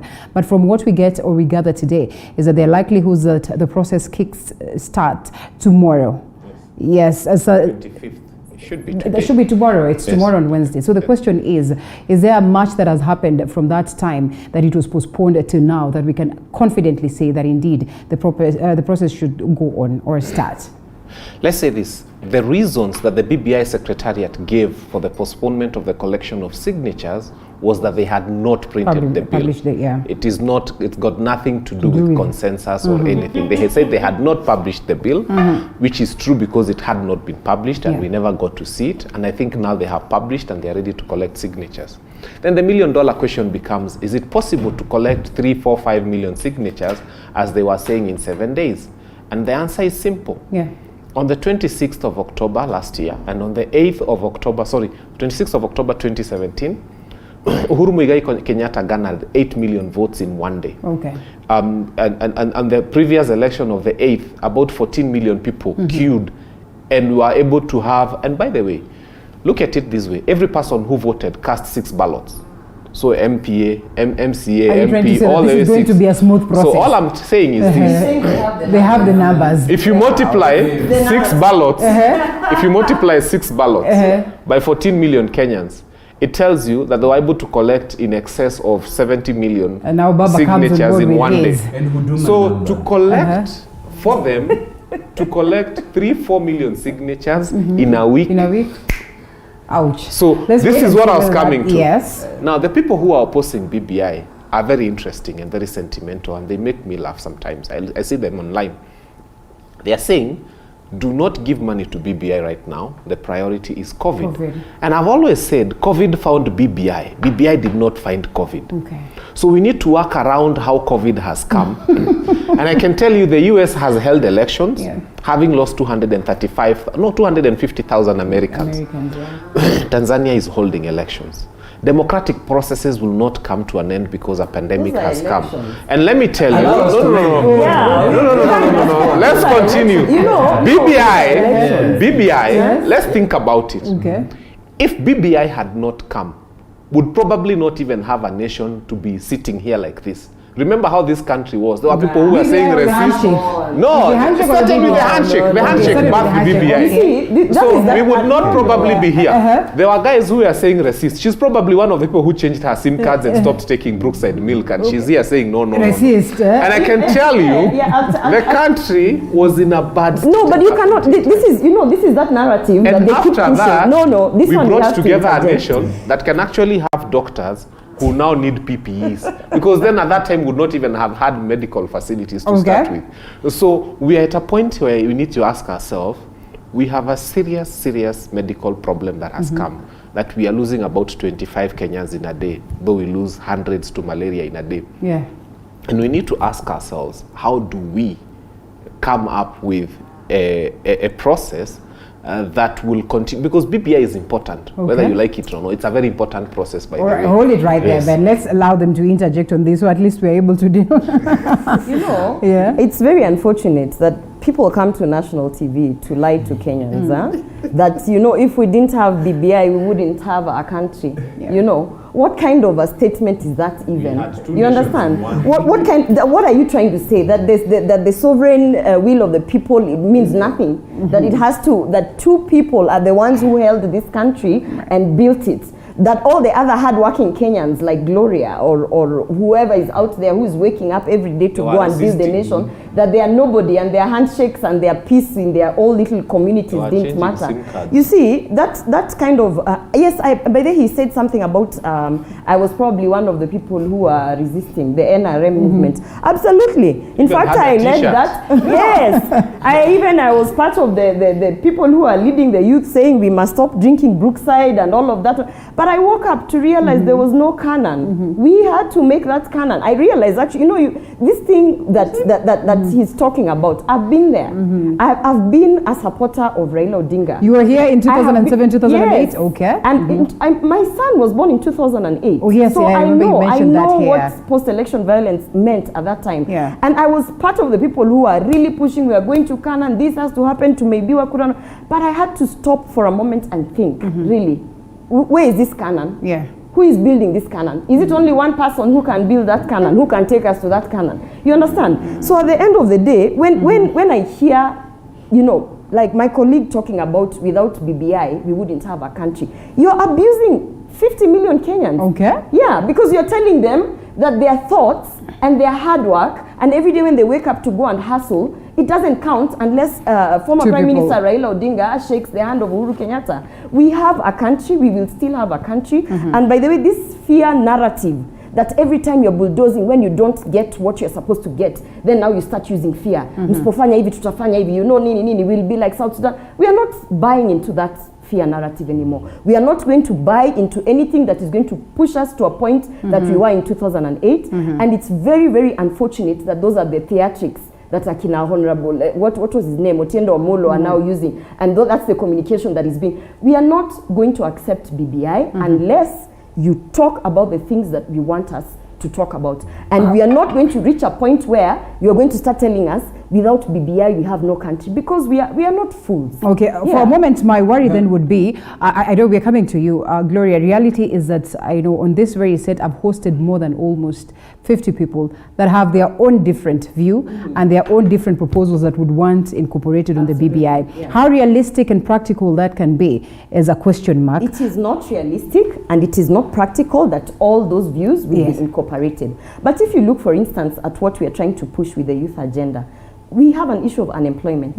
Yeah. We are trying to say the issue of unemployment is not going to be solved by tax breaks. Okay. Is it possible for you to push a program under internship and under, you know, absorbing some of these youth who are graduates into either a government offices in terms of interns and whatever, or we're even saying instead of having Uwezo Fund just dishing out money that they cannot bring back because that fund is not revolving, is it possible to partner with organizations that are actually pushing for social enterprises that are sustainable so that they can create jobs? Okay. You see, when I come with two of those views, which are very, you know, basic sane views, okay. When I come with them and you don't even want to think about, okay, actually we have not addressed unemployment. Can we possibly take even a quarter of that view? We already have institutions like Uwezo Fund, like Youth Fund, like this.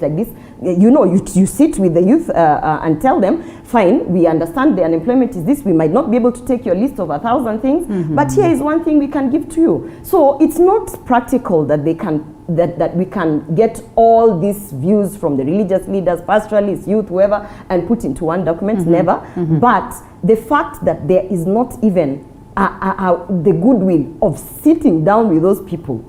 And you know, it's not, you know, someone said these are just 5 people you can hire. When you look at the Muslim community, you have SUPKEM, you have NAMLEF, you have who, all those constituency of their leaders have already said no. You want to tell me all of them have been bought? Okay, hold it right there. No. Let's allow Dan come in, and as you, of course, react to what it is that has been said, also introduce us to that talk that we are about to discuss on matters revival of the post-election violence talk that we have today.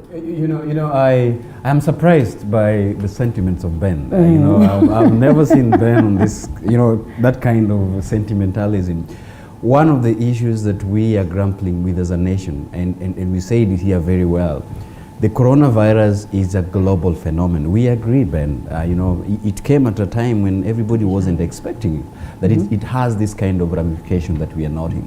Every country in the region is having a post-recovery plan. Right. Every country. including the countries that you've mentioned. Now, when you're comparing democracies like USA and there's, you know, their elections were actually enshrined in their constitution, right? BBI is a process that is yet, it's not anywhere within the legal documents that we are having. Okay. In other terms, what I'm saying, that the priorities in this country must be shifted right now. What matters now is that we have a very serious conversation. How are we saving our sinking, you know, medical doctors who are, even have requested to meet the head of state, you know, on a very, very critical points.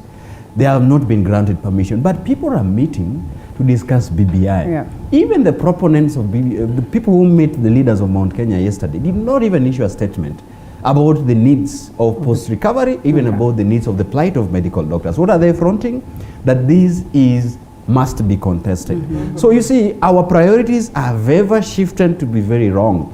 Let me begin that. Secondly, right now, anybody, and I am taking a position to look keenly through the amendments. You know, I haven't read it all over well and say conclusively that this is what we either reject it or accept. But there are very serious proposals that are there that really needs a national conversation. And I have said, matters that deals with the expansion of the judiciary, matter that deals with the interference of judiciary, the independence of judiciary, that must be canvassed, okay? Matters that deals with, you know, expanding the executive, giving a president, you know, powers to appoint, you know, to fire at will, that must be discussed. Matter that touches on devolution. You know, one of the issues that I said here, if we are having people who have been touted as the heroes of second liberation or multi-party, their proposition by that time was independence of institutions like judiciary and IEBC. So if you make a U-turn and poke holes in the independence of commissions like IEBC and judiciary that listened to your cases in 2017, I think this is where, as a Kenyan and as a constituency of Kenyans, we really begin to question your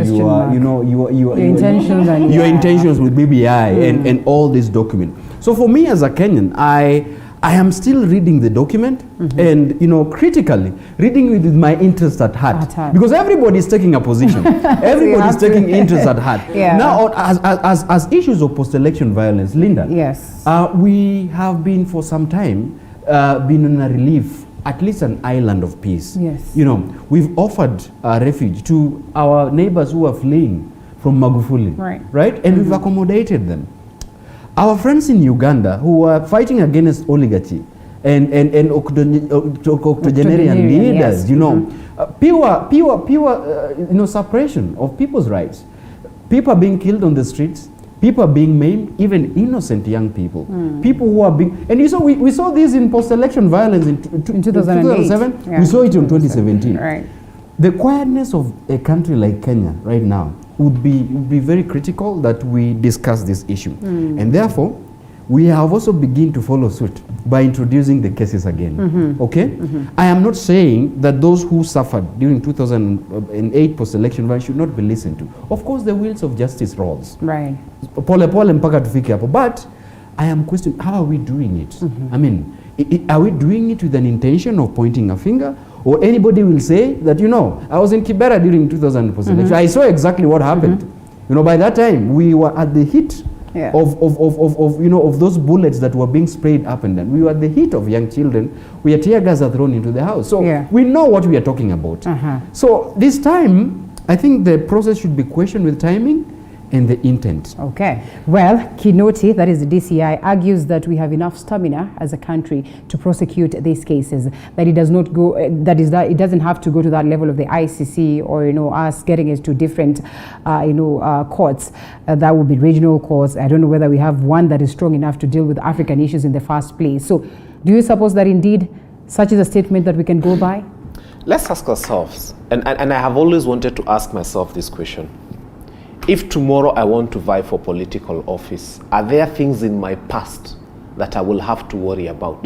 Why is Mudavadi not worried about post-election violence? Why is Kalonzo not worried about post-election violence?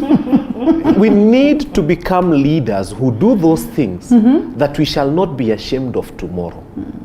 What I'm thinking is this. The other day, a few years back, we employed a house girl that we should never have employed in the first place. Because when she gave us her story, theirs was a miserable. They had 17 acres of land in Uasin Gishu. And they had enough cows and everything. And when they left their home, their father developed a stroke. To date, he's never healed.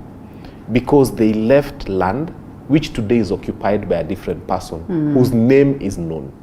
I think what we should be looking at when we are dealing with post-election violence is not the politicians. It is individual responsibility for sins. I came, I killed whoever, I occupied their house, I live in their land.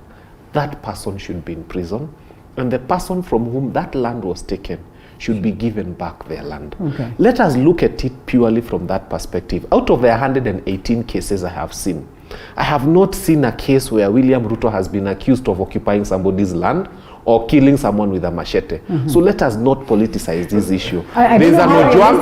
Listen.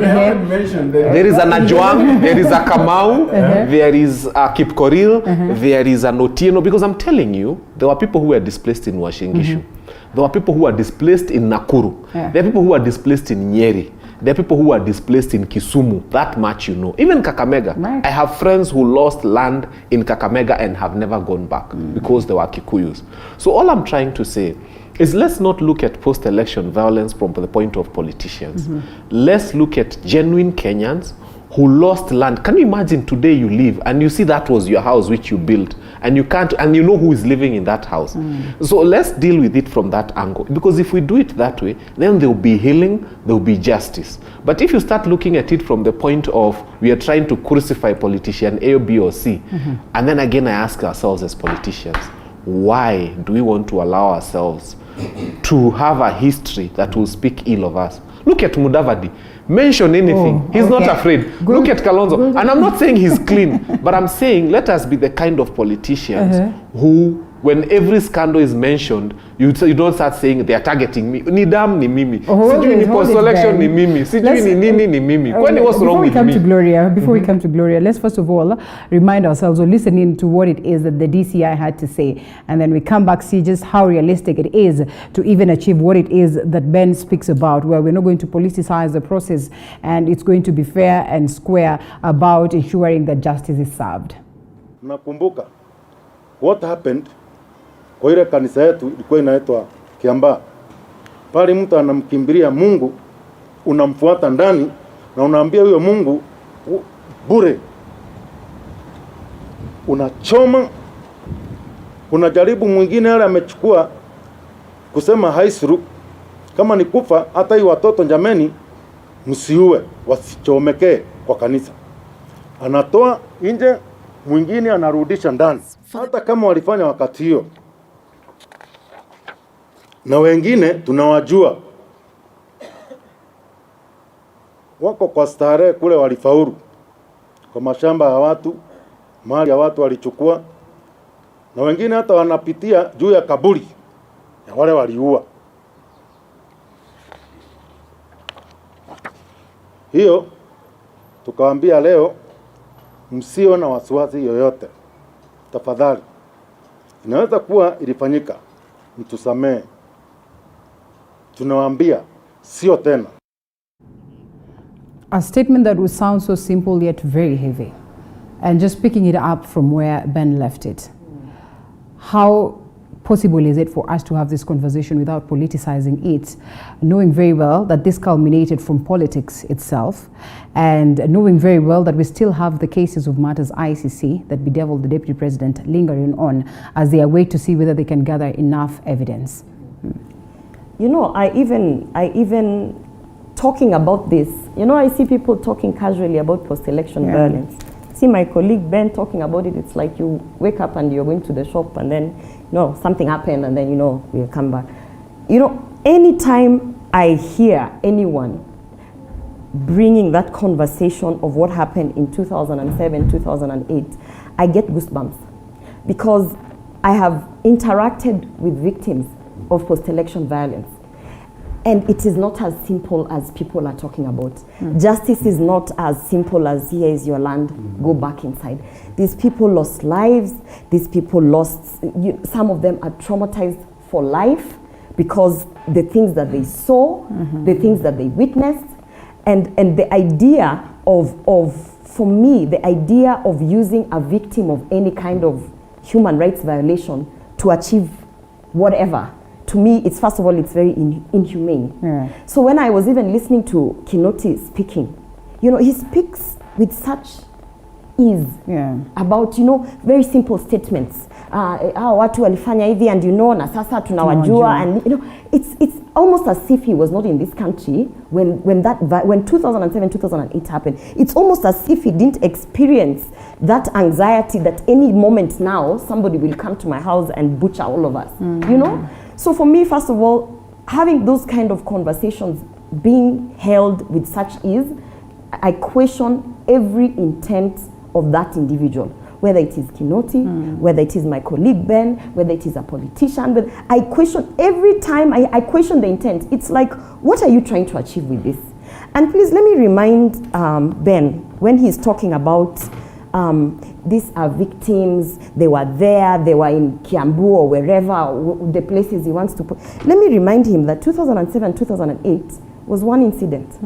If you can go and read the Truth, Justice and Reconciliation Commission report, and you look at the things that happened then, and you even,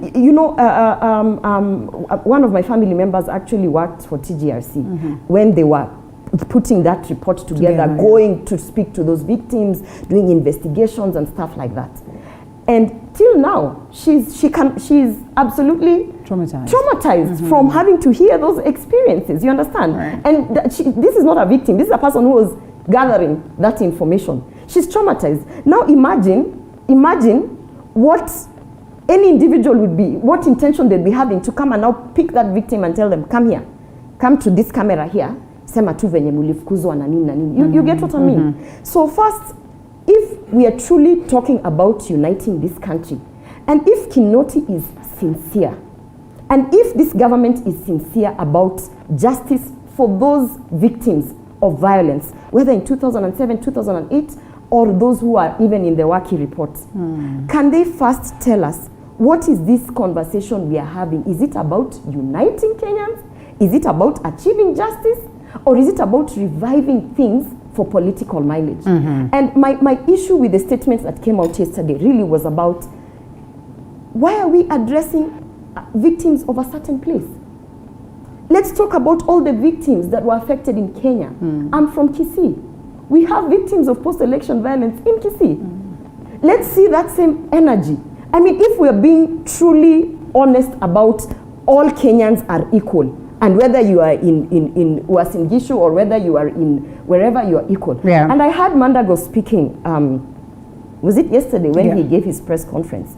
And people were saying, why, this dog that barks, why are you feeling the need to address and what?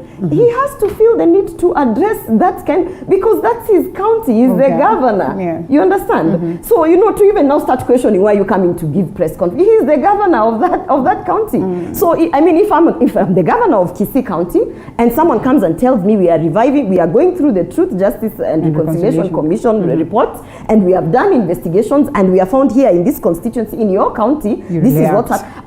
I will definitely, it is my responsibility as the leader of that county to come up and say, this is what's happening. So I don't think we should handle these conversations with such, it's like, these are lives of people, families, and the weight that we should be having. These are not conversations that Kinoti should just go and give a press conference. I still go back to that statement that we are capable to handle this and to prosecute some of these cases. A very heavy statement, so to speak. And Dan, I would want to come back to you and ask this. You said that, yes, you witnessed that at that particular time. And sometimes actually it's even better off covered as opposed to us, reviving this, if at all justice is not going to be awarded eventually. slowly. But the question then would be just how much of importance is justice going to be towards quelling the pains and the tough times that people experienced, and those experiences and those traumatizing memories that are in existence? Are we better off focusing much on reconciliation as opposed to focusing, redemption strategy, as opposed to focusing much on justice, which we know very well the wheels will grind slowly, and the process of getting justice in the country is a nightmare? Well, actually, I saw the account that Gloria gave. This is one of the most slippery, and emotional discussion that the country can never be roped into, apart from land issue, which is also part of it, by the way. So, Linda, why are we where we are? I think that is the question that we should ask. After the 2007 post-election violence, and after the election, the government was at the National Assembly. Right. Members of Orange Democratic Movement had asked the government of the day to establish a special tribunal to prosecute the cases locally. You understand what happened. Yes. In some section, MPs from one section of this country rejected and said, don't be vague, let's go to the ICC. They said that at the floor of the National Assembly. History, we cannot forget the history of this country. And when we talk about, I think it's important, it's not a good thing to revisit, but it's important for us for lessons. Okay. Now, Ocampo named 20, and out of that, six were asked to appear to answer the pre-trial charges, and of which I think you understand. We want the other. Okay?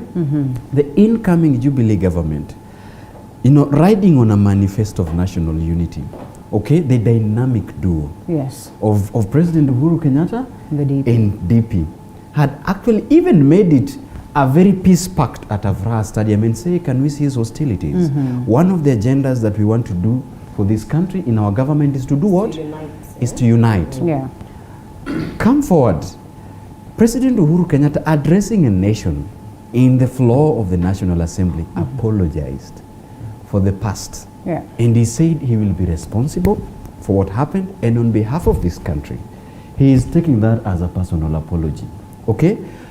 The government has not stopped there. The government has tried to resettle some of the IDPs. Okay? And even remember, sometimes we Ben and Gloria and Linda, in this panel, sometimes it's important to remind a country where we are and why we can easily slide into anarchy by the statements that we are making, either to support or a rejoinder, either way from political personalities. So in this country, we are staring to a situation where we overread the factors of national reconciliation processes. Rwanda has done it through Gashasha courts, right? There's a very, very procedural step of reconciliation that even involved restitution, okay? It's the final stage where I think you've seen within the social media where anybody who accused you or anybody who knows where, whoever take the property, the government facilitates. If you're willing to meet that person, you meet and you reconcile. That is a process. All right. Okay? So the Jubilee government in 2 terms failed to expedite that process. And then in the final term, decided to unearth the case. You know why it must be political? Because as we speak, Gicheru is at ICC. Yes. Okay? Yes. Is at ICC and has denied the charges. What does that mean?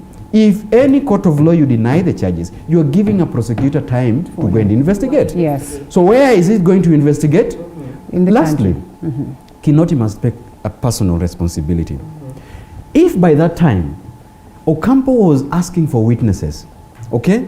People who knew what happened. Did not. And Kinoti did not say, okay, by that time. Let's be very open about the conversation of this country. And right now, he says, these people are known to us. And lastly, Linda, you were saying that, and I looked at that footage. You know, these victims are staring and are looking and are wondering, really. I don't think even the process of recording a statement, unearthing the emotions and pain. Ben, this is not something that we really cannot, really take it easily. You brought about the aspect of Rwanda, and Felician Kabuga is in the trial right now. I mean, don't you think that there's need for us to equally get to the root of this and get the perpetrators? And as much as emotions are going to be... That we had the process, Linda, and Yes. we are not saying that it should not be expedited. I have said justice must be served. Yes. But what have I questioned? I have questioned this time that we squandered to expedite a process of reconciliation, which has got procedures. By the way, it can even take 2 decades for us to reach the final destination. But in the process of an election that is coming at 2022, in a process that already polarized currently because of BBI, in a process where we are having an instability in the region, that is something that really needs to be questioned. You notice he's in office, he's taking Yeah. up this, he's probably looking at his timeline in the office. If at all he has to... You see? That is so selfish. You know, it's like... I mean, he has to bring this up when Can he you is... imagine that it's about someone's legacy and someone... You're dancing on those Let's get graves. this right. Let's get this So right. selfish. I was in this country at that point in time. Yeah. And I know what was happening. And let's be honest with one another. I'll speak both as a lawyer and as a mediator, because I'm a certified professional mediator by the Supreme Court, by the way. So there are 2 things that need to happen. First, in legal terms, there are those people who outrightly are occupying properties they should not be occupying. Those are people who are supposed to wake up and say, no, I'm doing the wrong thing, before we even go to court. And decide to voluntarily surrender this land and these properties and have a conversation. This is where mediation comes in, with those people whom they took this land from, forgive one another, do whatever rights are usually done if there's need to do so, and exist in peace. But there are those who feel that siezi achilia na sitaacha, wakwende wafanye vile watafanya. Now those ones cannot go through a mediation process. It has to go through a legal process, because even as you bring about BBI or you talk about whatever you talk about, there's a Kenyan out there crying and saying, there is no country, there is no justice in this country because nilinyang'anywa ng'ombe zangu na kuku zangu na mpaka leo mimi naishi kama squatter and mnasema kuna serikali. These people hawatambui serikali, whatever you do. We need to listen to those people. I need to correct my friend here and tell her the 118 cases are not all from Uasin Gishu. Not unless the DCI has told you he's doing 118 cases from Uasin Gishu. These 118 cases are coming from all over the country. And these are people who had filed cases even then saying nilinyang'anywa hii, nilipigwa na huyu. They even gave names of the people who mistreated them. Let us be honest enough as a nation to start doing things. Not this tanga maneno of consultations. They never have a firm position. And there's nothing as bad as dealing with ambivalent people, amorphous. They never tell you this is what we want. They tell you what they don't want. And there's nothing as bad as asking your wife, what do you want? I tell you, I don't want black shoes. I didn't ask you what you don't want. I asked you what you want. And let me finish this. Let me finish. No, I'll continue. Let me ask you a question. If we are talking about being honest and bringing justice to these victims, why have we never implemented the TGRC report? And it has a very clear implementation mechanism that is not rocket science. And it was packed and put aside, and the only thing I'm being referenced is that the Building Bridges initiative on page 16 said that we must implement TGRC. You see what I mean? So for me, let's stop. At one point we have to stop. It's a question you were asking. Okay, wait, hold it right there. Let me moderate here. In this case, now that the question is asked, hold it right there. So please gather enough fodder so at least you can get to answer her after this short break.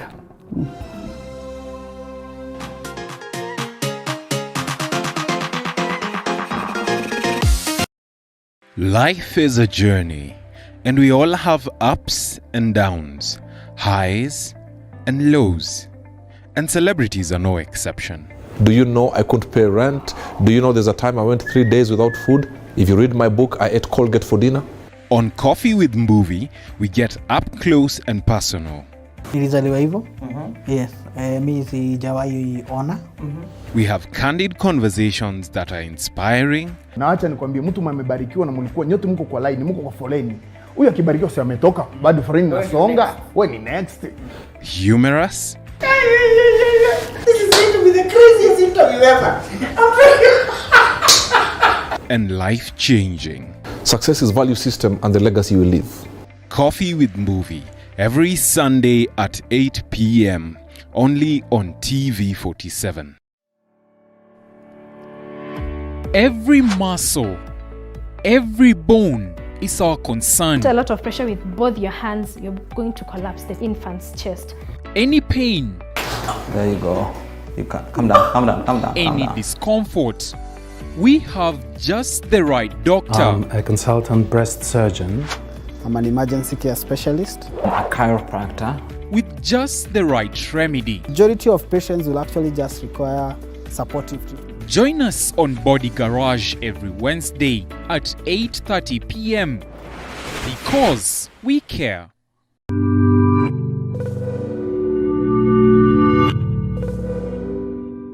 How do you like your meals?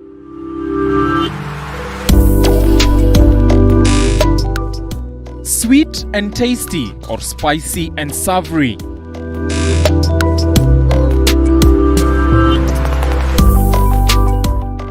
On the Throwdown, we bring you our chef of the day. He gives you ideas on how to make amazing meals from the comfort of your home.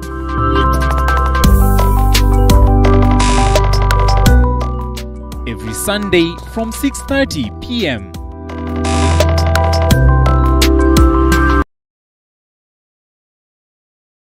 Life is a journey, and we all have ups and downs, highs and lows, and celebrities are no exception. Do you know I couldn't pay rent? Do you know there's a time I went 3 days without food? If you read my book, I ate Colgate for dinner. On Coffee with Mbuvi, we get up close and personal. Nilizaliwa hivyo. Yes, mimi sijawahi ona. We have candid conversations that are inspiring. Na acha nikwambie, mtu mmebarikiwa na mlikuwa nyote mko kwa line, mko kwa foleni. Huyu akibarikiwa si ametoka, bado foleni nasonga. Wewe ni next. Humorous. This is going to be the craziest interview ever. And life-changing. Success is value system and the legacy you leave. Coffee with Mbuvi, every Sunday at 8 p.m. only on TV47. Every muscle, every bone is our concern. A lot of pressure with both your hands, you're going to collapse the infant's chest. Any pain, There you go. You calm down, calm down, calm down. any discomfort, we have just the right doctor. I'm a consultant breast surgeon. I'm an emergency care specialist. A chiropractor. With just the right remedy. Majority of patients will actually just require supportive treatment. Join us on Body Garage every Wednesday at 8:30 p.m. because we care.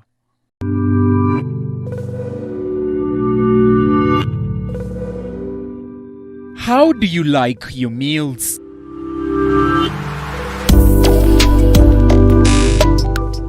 Sweet and tasty or spicy and savory?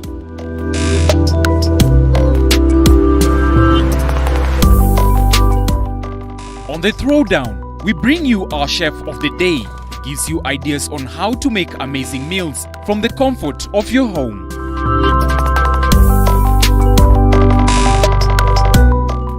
Every Sunday from 6:30 p.m.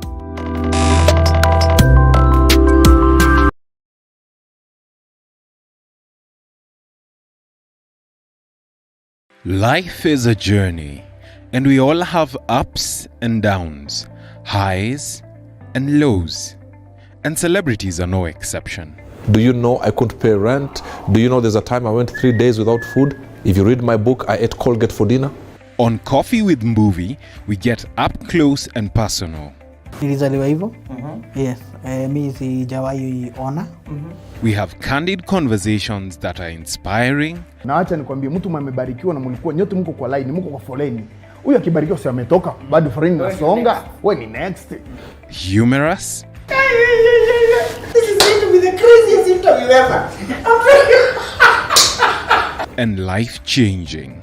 Success is value system and the legacy you leave. Coffee with Mbuvi, every Sunday at 8 p.m. only on TV47. Every muscle, every bone is our concern. A lot of pressure with both your hands, you're going to collapse the infant's chest. Any pain, There you go. You calm down, calm down, calm down. any discomfort, we have just the right doctor. I'm a consultant breast surgeon. I'm an emergency care specialist.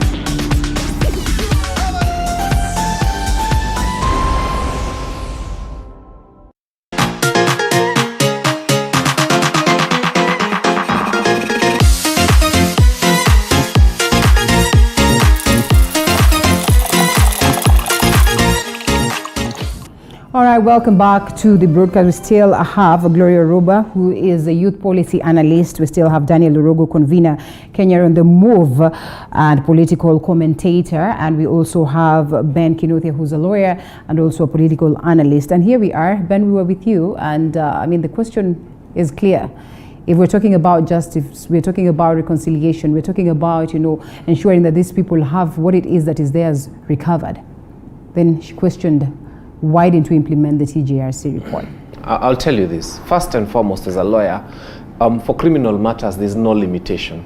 That's why you saw some people go to court and file a case against the British government for the atrocities committed during the Mau Mau period. And I never heard people saying that this is untimely, it's trying to hoodwink the British government to think in a particular way. And they were compensated. So for criminal matters, there is no time limit as to how long you can take or when you can bring a case to court about this. But let's look at the reasons why people seek justice.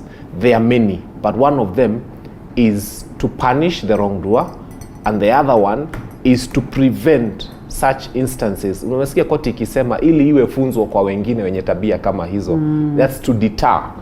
There are times when, like now, we need to get a hold of those people who killed and maimed, not because we want them, but because we want others around them to see and learn that it is wrong to kill and maim, because you can go to court and you can go to jail for it. Because if we do not deter, then what happens is they have created a precedent. Si jirani yangu aliba baskeli ya huyu na tunamuonanga akitembea nayo huku na hakuna kitu ile happen. But once they start saying apana aliba baskeli na sasa ako shimo la tewa, then it brings that thing of we are deterring people from doing the wrong thing. The timing, if you ask me, it could be wrong. But is there a right time to get justice really? Is there a bad time to get justice really?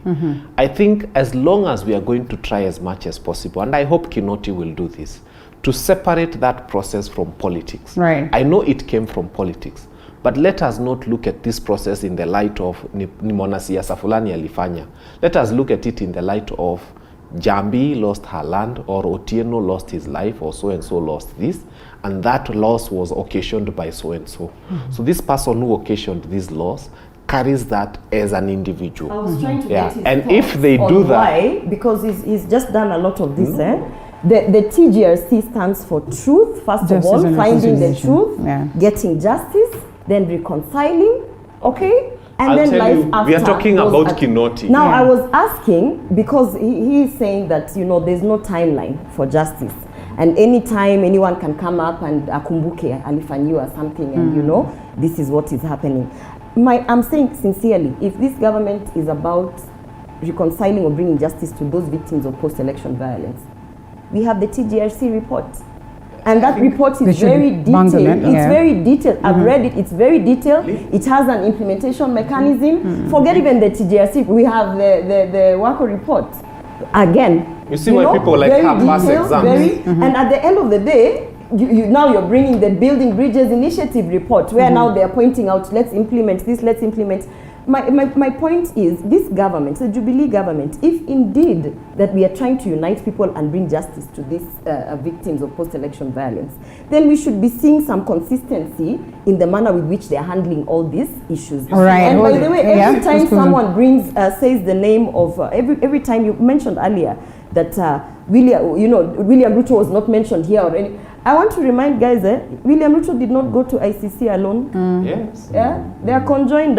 Yes. He didn't. So when you bring that up, ask yourself, what are you bringing up? Okay. Yes. Well. But this is what I was coming to. This is what I'm trying. No. Time is not on our side. Let's allow 30 seconds. 30 seconds. This is what. Better be 20. Yes. Okay. I'm just responding to her. It's very simple. She needs to understand, and this is why people fail exams. We've been brought a clip about Kinoti talking about post-election violence, criminals, and victims. Now she's bringing TJRC. So Ile it doesn't siku matter. wataongea mambo Are you No. saying it doesn't matter the process? Ile siku wataongea eventually? mambo ya TJRC tutadiscuss hiyo. We have But our you exam. cannot. Okay. It's the clip. We are focusing on the clip. You cannot. Let's All right. deal with it. Dan, wind up on this one. Now, I think that's why I've said Make it brief, yeah. the insincerity of this government with expediting matters of justice. I think I still insist that the timing is very wrong. Right. And remember, last weekend, NCAC again had actually given a report of emerging conflicts or militia groups Yes. that are actually getting ready to be used for 2022 elections. Yes. Now, I in effect agree that justice, Yeah. I'm still saying that justice, those guys, Ben, they must get justice. But I am also saying, is it devoid of political undertones? Okay. Especially as we head to election. That is only my very little concern. Now, can we hold the president to account? What did you apologize for? Okay. Okay. What, Why that is my biggest question. If an office, Which apology is this? yeah, All right. the one that he made at That yes, we are sorry generally. the state of the nation. Yeah. So I think we really need to get to the facts about this and don't leave this issue to the politicians because it's getting, but of course it's a political issue. So we really need to be very wary of what Gloria has actually said. Yeah. If we are actually, inviting ICC, and I think this is where it's headed to again. Yeah. Remember, those cases are conjoined, and You should know even what if it is it could be a turn for a certain individual now, Yeah. but justice will still catch up with another individual. Okay, hold it right there. There's so much that we need to discuss about this, but time would not allow us. Of course, we're talking about the fact that ICC might just decide to capitalize on this. We're talking about how best we can be able to handle this. I mean, the road to African, or most of the African countries exiting ICC, because the conversation has been there, and how they actually deal with our cases, whether it's with bias or they're genuine.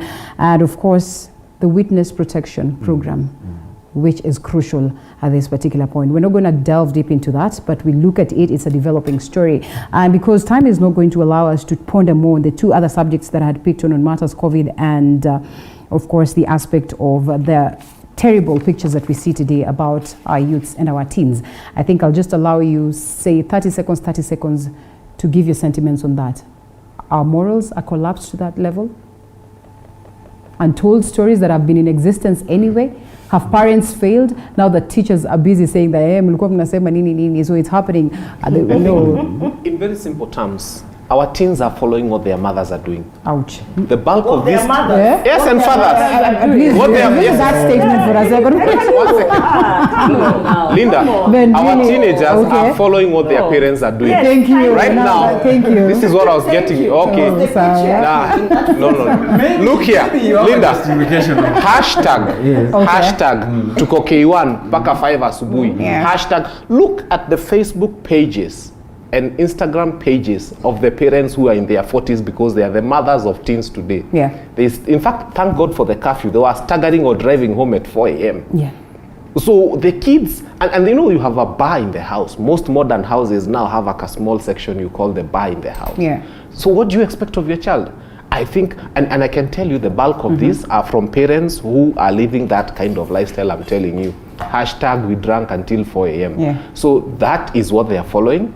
That is what they are doing. And unless the parents change, it's just a mirror of themselves. In fact, wanajiangalia hata vile wazazi wenyewe wanavaa ni vile watoto wanavaa. I can't blame the kids. Do you know that's first of all, his statement from the beginning will just tell you the kind of person that he is, because mtoto akikuwa mbaya ni wa mama yake. Yeah. Because that's where he started the statement from. But then I'm actually from of a different opinion. Yeah. Personally, I take alcohol. Yeah. And yes, I do have a corner in my house where I have my alcohol and I sit and I drink it there. And I don't think that is the issue. Because in fact, if you see the children, I'm pretty sure if we go now and we do some kind of investigations, those children who are found in that party, you will find half of them, their households are, their parents are pastors, they are very restricted in everything, which is why they feel the need to sneak out of their houses or lie that they are going for a Bible study sleepover and then end up in those places. So it's a blanket statement to say that these are because of their parents. And you'll actually find that most parents whose lifestyles are what he's trying to paint the picture of, they are outgoing, because there's nothing wrong about being outgoing and being social. They are going to these places of engagement. There's nothing wrong with that, because I also don't question those who spend their time all day in church. I don't. That is what they feel is what they like to do. You'll find that those kids who come from those households, because they've seen probably the effects of alcohol, because they've seen or they have interacted with these things that are, you know, cigarettes, alcohol, they actually are aware, they are way more aware that this thing actually is not good for me. So you'll find those children are more disciplined than those coming from the households of religious leaders and strict parents who are locking their kids up, and that's why they are sneaking out. So I think what we should be talking about is the responsibility of the parents, which has clearly been seen that since schools have been closed, they kind of were pushing that responsibility to teachers. And suddenly they have been left for 8 months with their own children, and they don't know what to do with their kids. So what we should be talking about is, how do we sensitize these parents who are not aware on how to parent? How do we help them? Not castigating and saying it is their mothers. So what we drink? My son doesn't drink. Done. You know, psychologists will attribute that to breaking down of the family institution, and when it comes to matters of socialization.